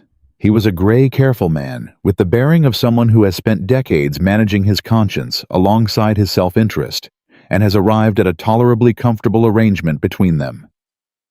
He looked at Jonathan's presence at the respondent's table with an expression of controlled alarm, said nothing, and called the proceeding to order. Richard's attorney rose first. He was smooth, well-prepared, and moved through the petition with the confidence of a man who had rehearsed this sufficiently that it felt like truth. Jonathan Hale had been absent for 6 years. His estate had been managed responsibly in his absence by the Whitmore Trust. The properties listed in the petition had been administered according to standard practice for an estate without a living heir. The petition was routine, the paperwork was in order, and the respondent's unexpected appearance, while noted, did not change the fundamental circumstances of a man who had abandoned his responsibilities and his holdings for the better part of a decade. "My client," Richard's attorney concluded, "has served the Hale family interests faithfully in a period of prolonged uncertainty. We ask the court to recognize that service and formalize the administrative arrangement that has already been in practical effect." Alderton nodded. He turned to Hatch. Respondent. Hatch rose. He was not a dramatic man. He had never been a dramatic man. But he was a precise one, and he laid out the forgery evidence with the unhurried, methodical certainty of someone who knows that the most devastating thing you can do with the truth is simply present it clearly and let it do its own work. The signatures, the ink analysis, the letter formation, document by document, year by year. The gallery shifted. The sound of it, that particular collective shifting of a large group of people recalibrating their understanding of a situation, was audible even over the heat. Richard's attorney objected. Hatch responded. Alderton allowed it. And Jonathan watched Richard across the room and saw for the first time a very slight alteration in his composure. Not collapse. Not yet. Just the first small adjustment of a man who has realized the room is not exactly what he expected it to be. Then Hatch called Thomas. Richard's attorney objected immediately. Thomas Greer, he argued, was not a credible witness, a former servant, no standing to testify in these proceedings. Hatch pointed out with immense calm that the question of Thomas Greer's credibility was precisely the kind of assessment the court existed to make, and that dismissing a witness before he had spoken was not judicial process, but its opposite. Alderton hesitated. He looked at Richard. Richard's expression was pleasant, neutral, encouraging even the expression of a man completely comfortable with whatever the court decided. And that performance was a mistake, because several people in the gallery were watching Richard very carefully by this point, and the performance looked like what it was, a performance. "The witness will speak," Alderton said. Thomas spoke for 12 minutes. He was clear and specific and entirely without ornamentation, the kind of testimony that carries weight precisely because it makes no attempt to be persuasive, only accurate. He described the road, the men, the rifle stock, the sound of the carriage going into the water. He described Cal Garrett's face with the particularity of someone who had spent 6 years memorizing it against the day he'd need to say it aloud. And then he said, "I saw Mr. Garrett in Charleston 6 weeks ago, on East Bay Street. He works the harbor." The gallery erupted. Alderton called for order. Richard's attorney rose. He was going to discredit Thomas. Jonathan could see it being assembled, the architecture of it, the approach. The argument that this was all fabrication, that Thomas Greer had been persuaded by a desperate man to construct a false account, that the whole proceeding was a fraud, perpetrated by a returned wastrel who'd abandoned his estate and now wanted it back. He was halfway through the opening of that argument when the courtroom doors opened. Every head turned. Eleanor Hale walked in. She was dressed in gray, not mourning. Gray, not the gray of someone diminished, but the clean, unambiguous gray of someone who has decided exactly what they are and what they are worth, and is not asking anyone's permission to occupy the room. She walked to the respondent's table, set her satchel on it, and looked at Alderton with an expression of perfect composure. "I am Eleanor Hale," she said. "My death has been reported in this court as a matter of established fact. I would like to contest that characterization." The room went completely, entirely silent. Richard's attorney sat down. Richard himself, and this Jonathan, watched with the full attention of a man who has waited 6 years for this specific moment, went very still. Not frightened. Not yet. But still in the way that a man goes still when he realizes that the situation has moved outside the perimeter he prepared for into territory that no amount of prior planning anticipated. He had not known she was alive. He had sent men to the Beaufort Road in 1811 and received a report that the job was done, and he had believed it, and he had built everything else on top of that belief. And now she was standing in the Charleston courthouse, in August of 1817, alive and composed, and holding a satchel of documents, and the foundation of his entire 6-year construction was cracking in real time. Eleanor laid it out. The road, the men, the flight, the 6 years, the documents, Richard's letters to New Orleans, the forged signatures, the layered loan companies, all of it assembled and indexed and presented in the clear, unsparing language of a woman who has had 6 years to prepare this argument and has made certain she is ready to make it. She did not perform grief. She did not perform outrage. She simply told what had happened in order with evidence, and let the evidence be what it was. When she reached the letters, Richard's own letters in his own hand, she set them on the judge's bench, one at a time, reading each relevant passage aloud, and the gallery listened with the focused silence of people watching something irreversible occur. Richard's attorney attempted 3 more objections. Alderton overruled all 3. And by the third overruling there was something different in Alderton's face, the look of a man who has just done the arithmetic of his own situation, and found that the calculation no longer favors what he came in intending to do, because Richard's debt over Alderton's son was leverage only as long as Richard had power to exercise it. A Richard Whitmore publicly exposed in a Charleston courtroom with his own handwriting on documents describing fraud and attempted murder was not a man with leverage over anyone. He was a man with a very serious problem. And Alderton, whatever else he was a judge who had spent 30 years on the bench and understood, with the bone-deep instinct of a man in that profession, that the time to get off a sinking ship is before it goes under. Jonathan sat beside Hatch and said nothing throughout. He had been asked by Hatch, by Eleanor, even obliquely by Thomas, whether he wanted to address the court himself. He had said no. This was not his story to tell. He had spent 6 years absent. Eleanor had spent 6 years present. She had built this case stone by patient stone in the dark, and the heat and the loneliness of Magnolia House with a child on her hip and a pistol in her sash, and the story was hers to finish. He watched her instead. He watched her stand in that courtroom in the worst August heat Charleston could produce and dismantle 6 years of Richard's careful architecture without raising her voice once, and he thought, I have been a fool. Not for trusting Richard. Anyone might have trusted Richard. Richard had made a practice of being trustworthy to the exact degree required. But for not understanding in all the years before the fire what he had standing next to him, what he'd had and not fully seen. When Eleanor finished, the room held its silence for a long moment. Then Alderton looked at Richard. Richard met the judge's eyes. And for the first time all morning his composure cracked just at the edges, just enough to be visible to anyone watching for it. Not fear, not remorse. Something colder. The expression of a man recalculating and not finding a path. "Mr. Whitmore," Alderton said slowly, "do you wish to respond to the evidence presented?" Richard looked at his attorneys. His lead attorney leaned close and murmured something. Richard listened. Then he straightened and adjusted his coat and looked at the judge with the last remaining fragments of his assembled dignity. "I would like to request a brief recess," he said, "to confer with my counsel."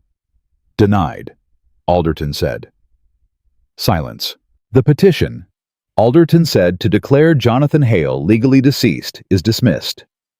The evidence presented suggests serious questions regarding the administration of the Hale estate that this court is not positioned to fully adjudicate today, and which I am referring to the Circuit Court for criminal investigation." He picked up his gavel. "These proceedings are, Your Honor." Richard's attorney was on his feet. "My client requests—" The gavel came down. The room erupted. Jonathan stood. He looked across the room at Richard, who was still seated very still, while his attorneys moved around him, and the gallery noise broke over everything like a wave. Richard felt Jonathan's gaze and looked back. For a moment, the room and its noise ceased to matter, and the two of them were simply two men looking at each other across the ruin of something Richard had spent 6 years building. Jonathan said nothing. He didn't need to. Richard looked away first. Eleanor was beside Jonathan then, and she didn't say anything either. And that was right. Some moments are not for words, but for simply standing in what you've survived and letting it be real. Samuel was in the gallery with Thomas, and Jonathan looked up and found the boy's face immediately, and Samuel raised one hand in a wave that was very small and very certain. Jonathan raised his hand back. Hatch was at Jonathan's elbow. "The criminal referral means a warrant," Hatch said quietly. "Richard will know that before the gavel was fully down. He has perhaps 2 hours before—" "I know," Jonathan said. "If he reaches a vessel at the harbor before the warrant is issued." "I know," Jonathan said again. He looked at Eleanor. She was already looking at him. "Go," she said. He went. The harbor was 12 minutes from the courthouse, at a dead run, and Jonathan Hale had not lost the capacity for a dead run despite 6 years of grief and bourbon, because grief and bourbon had left him lean and hard and furious. And fury, it turned out, was a perfectly functional fuel. He came down East Bay Street at speed past the merchants and the dock workers and the morning's unloading, past the smell of salt water and tar and fish and summer heat, past all of it, and he reached the waterfront in time to see exactly what he'd been afraid he'd see. Richard Whitmore on the dock, a travel bag in hand. A steam packet at the far pier, smoke already rising from its single-stack crew moving on deck with the purposeful activity of a vessel preparing to depart. New Orleans was a logical destination. He had connections there. He had money there, or money he believed he still had access to. Richard saw Jonathan the same moment Jonathan saw Richard. He didn't run. That would have been undignified, and Richard Whitmore would choose something other than survival before he chose undignified. He stood on the dock with his travel bag and looked at Jonathan coming toward him and arranged his face into the expression of a man who has decided that if this is ending, it will end on his terms. Jonathan stopped 10 feet from him. They stood in the August heat on the Charleston waterfront with the steam packet idling behind Richard and the city at Jonathan's back, and for a long moment neither of them spoke. "The warrant is already issued," Jonathan said. "You won't make that boat." Richard looked at him. "You don't know that." "I know it," Jonathan said. Because Hatch has been in contact with the circuit court since yesterday. We didn't wait for the hearing to file the criminal complaint, Richard. We filed it 3 days ago. The warrant was issued this morning before we walked into that courtroom. Something moved through Richard's face, swiftly, barely visible, gone before it finished. "You've been playing me," he said. "The whole time, since you arrived." "You played yourself," Jonathan said. "You stood in the street outside our boarding house at midnight to let me know you were watching. You thought it would frighten me. It told me you believed you were still in control of the situation. And a man who believes he's in control doesn't check for threats he can't imagine." A long pause. Richard set down his travel bag. He looked at Jonathan with an expression that was many things, and none of them were what Jonathan had expected.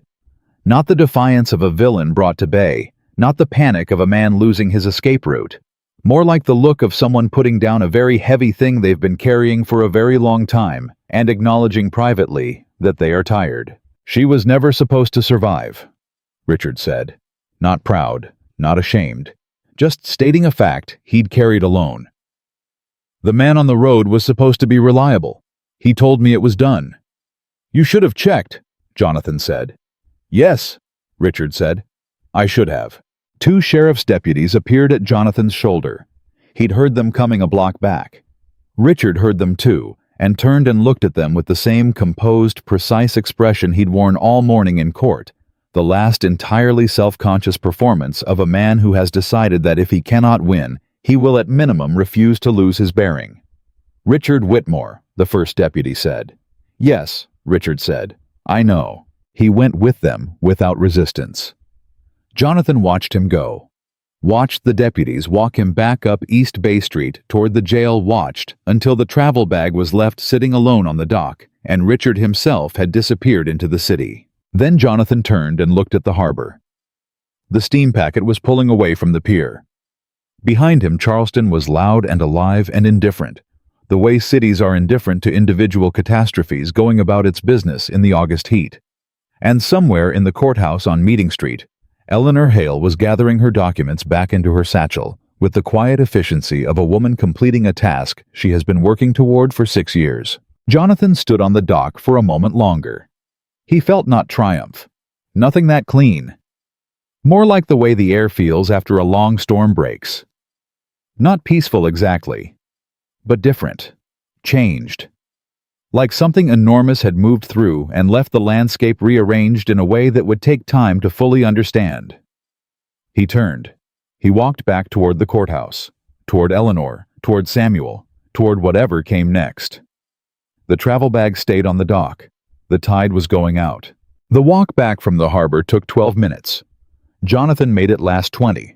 Not because he was tired, though he was tired in the deep structural way of a man who has been running on urgency and very little sleep for days. He made it last because he was not yet entirely certain what he was walking back to. And there is a particular kind of man who needs a moment alone to set down the version of himself that goes to war before he tries to be the version that knows how to come home. He found Eleanor on the courthouse steps with Samuel and Thomas and Hatch, and the picture of the 4 of them together stopped him briefly at the bottom of the steps. Eleanor standing with one hand on Samuel's shoulder. Hatch beside her, already reorganizing his satchel. Thomas leaning against the column with his arms folded and his face doing the thing it did when he was privately satisfied about something and choosing not to show it. Samuel saw Jonathan first. "Did he get away?" he asked. "No," Jonathan said. Samuel nodded, the nod of a child who has been worried about something and is now done being worried about it. "Good," he said. Eleanor looked at Jonathan over Samuel's head. She looked for a moment too long to be casual and too briefly to be conclusive. Then she looked at Hatch. "What happens now?" she said. "Legally. Walk us through it." Hatch tucked his satchel under his arm. "The criminal proceeding will take months," he said. "Richard will secure counsel, good counsel. He has the resources, and there will be arguments about the letters, about Thomas's testimony about jurisdiction regarding the New Orleans transactions. None of that will be quick." He paused. "But the estate question is different. The forgeries have been entered into the public record. The petition is dismissed. Jonathan is legally alive as of this morning, and his property rights are restored. The encumbrances Richard placed on the Colleton and Creek properties will be challenged in civil court, and given the evidence we presented today, I expect most of them to be unwound within the year. Most, Eleanor said. The tobacco fields on Colleton, Hatch said carefully.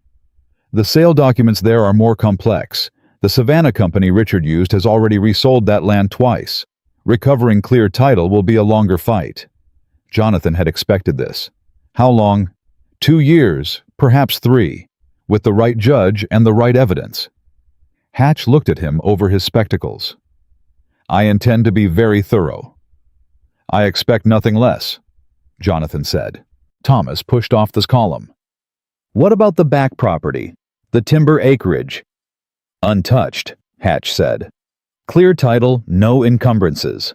Jonathan can take possession today if he chooses.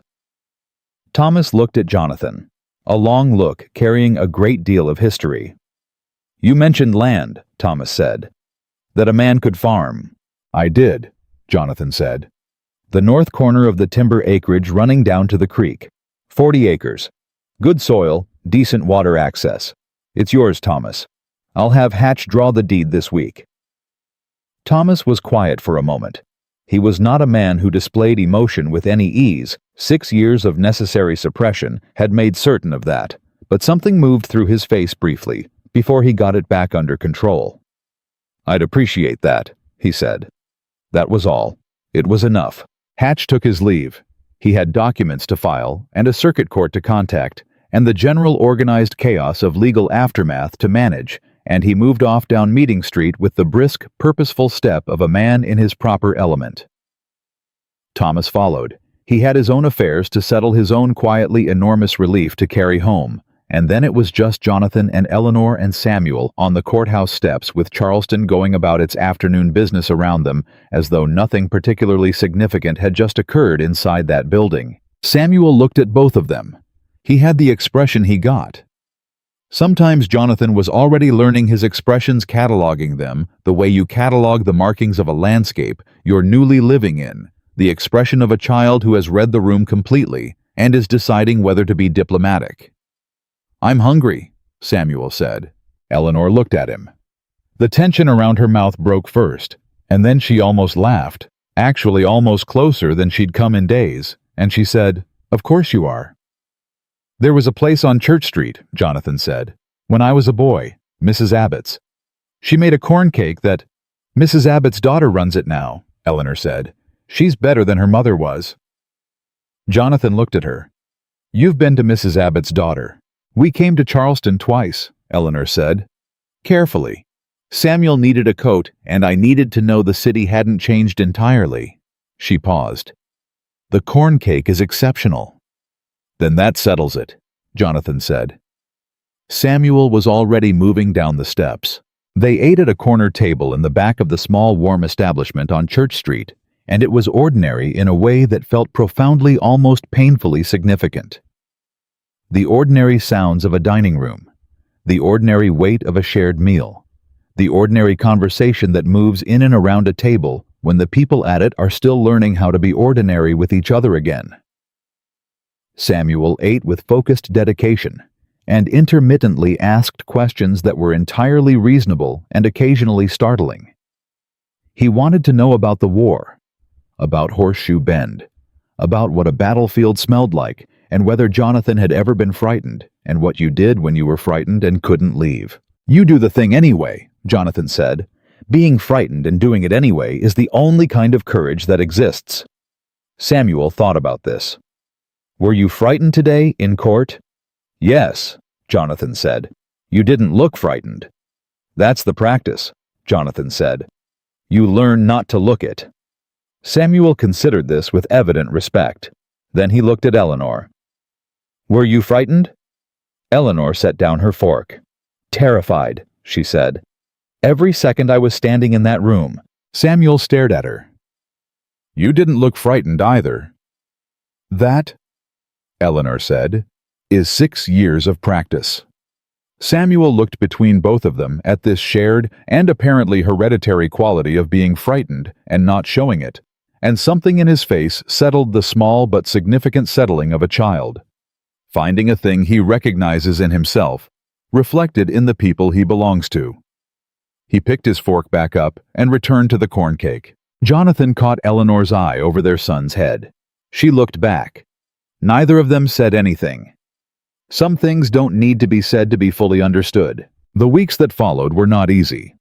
Jonathan had not expected easy, and was therefore not surprised, but he had perhaps expected the difficulty to come from the right sources, from the legal work, from the slow unwinding of Richard's arrangements, from the practical labor of reclaiming a property that had been neglected and encumbered for years.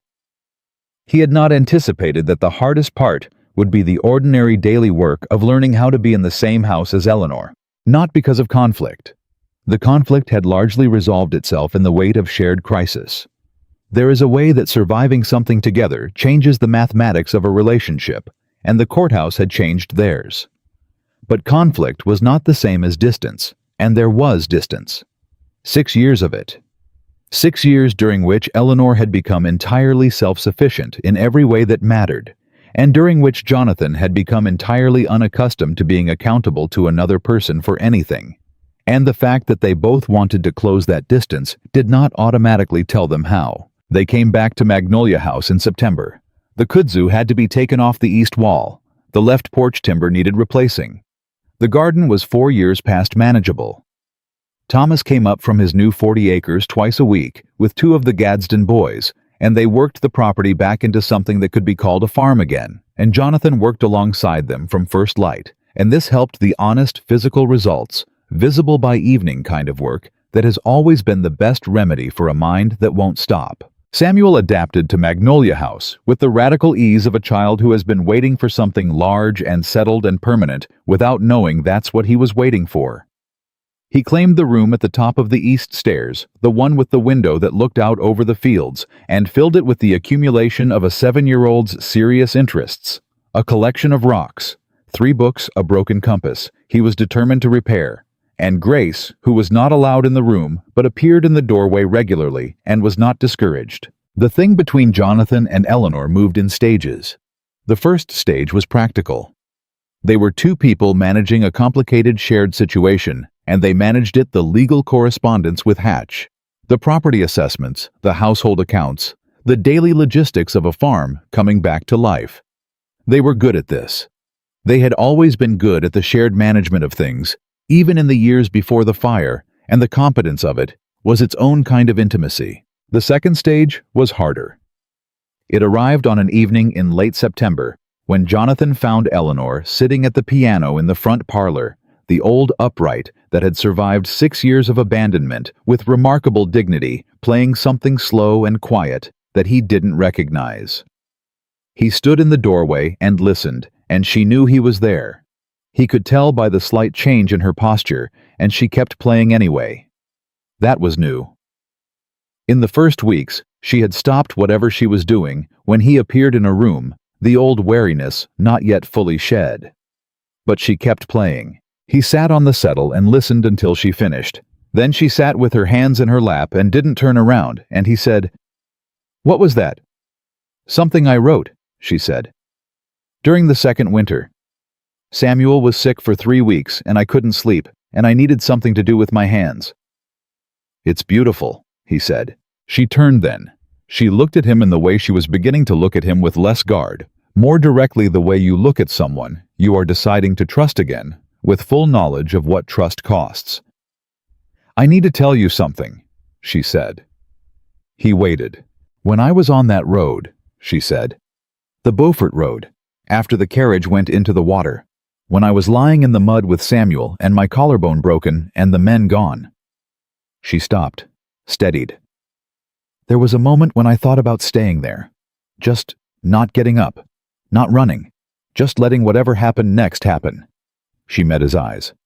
"I thought about it for, I don't know, a minute, maybe less. And then Samuel made a sound and I got up."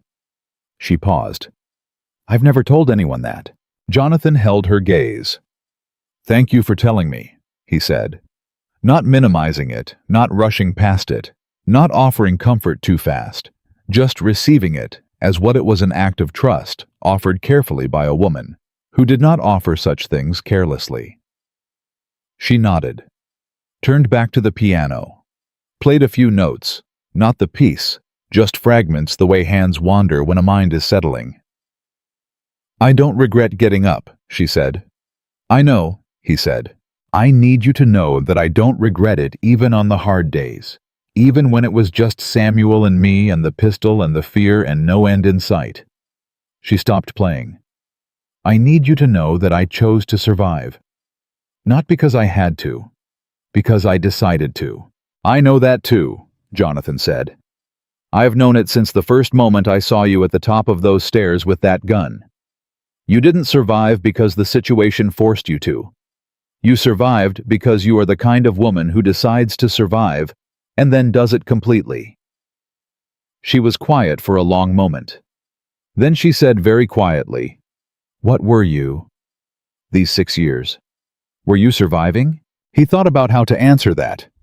He thought about the campaigns and the bourbon and the roads and the years of deliberate practiced absence from anything that felt too much like the life he'd lost.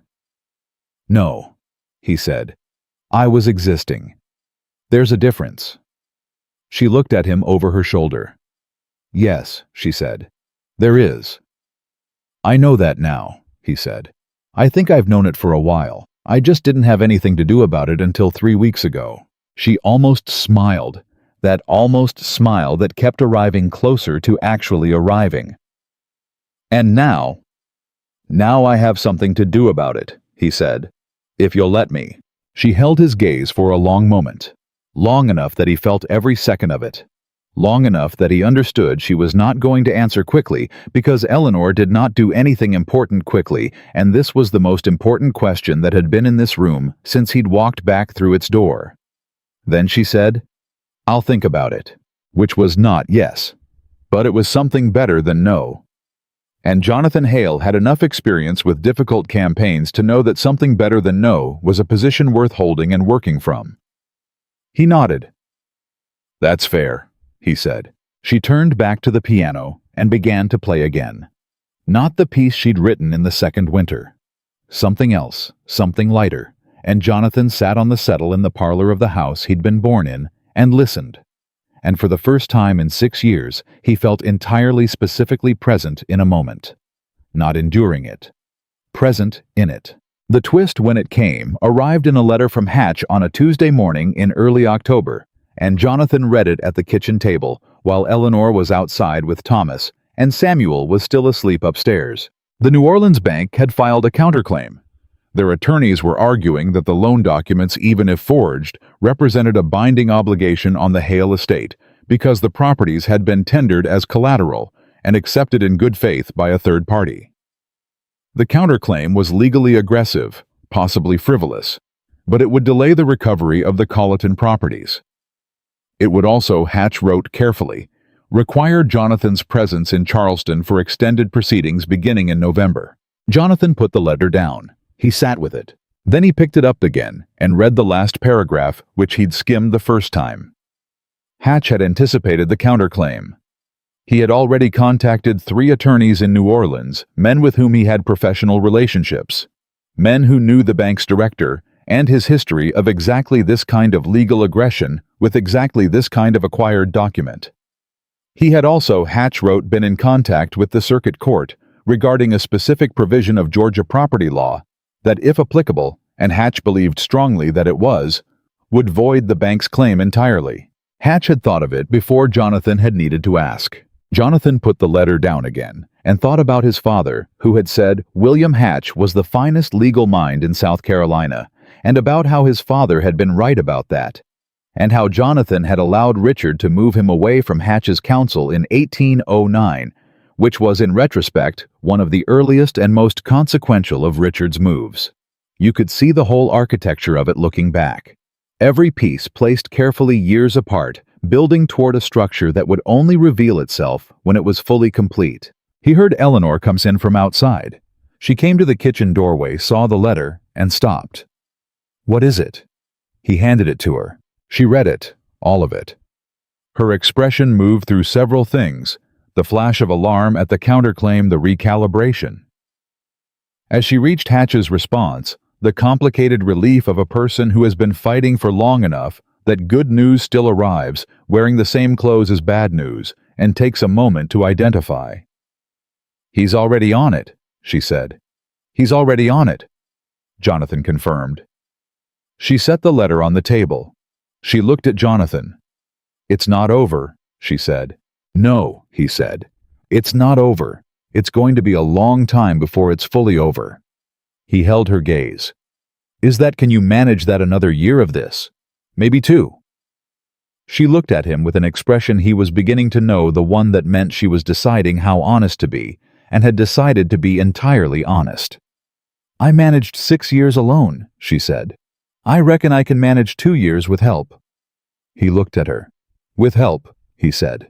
"With help," she said. Not softly. Eleanor didn't do soft when she meant something. She said it the way she said everything important, clearly, directly looking him in the eye, not dressed up in anything that might make it easier to take back. "Yes, Jonathan, with your help."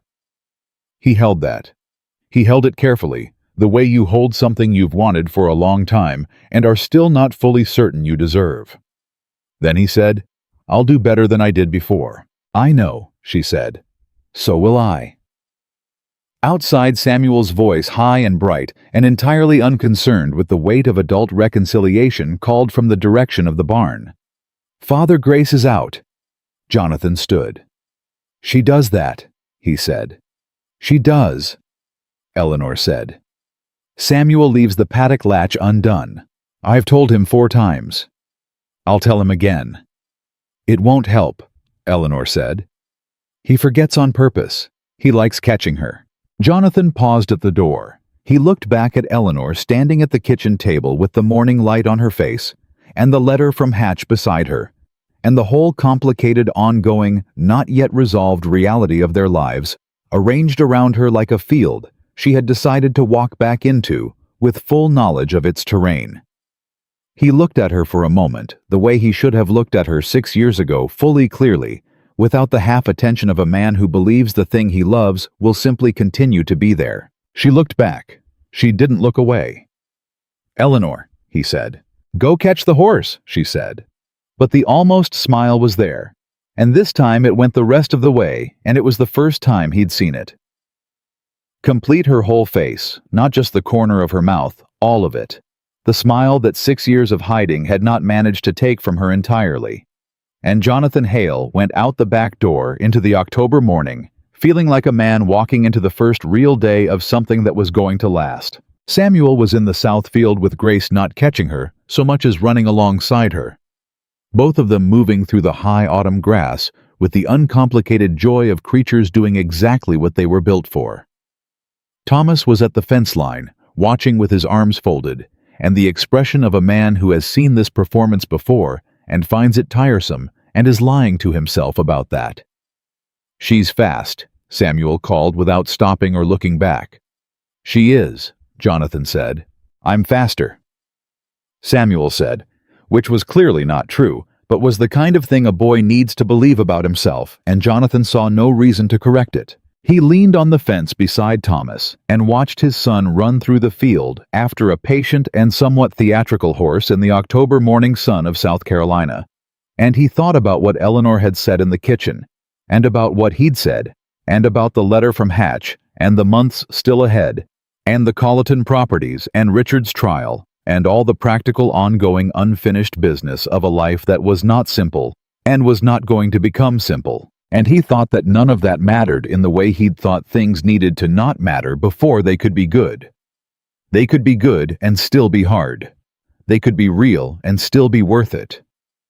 He'd spent 6 years believing that the absence of pain was the same as the presence of life, and he'd been wrong about that, and he was done being wrong about it.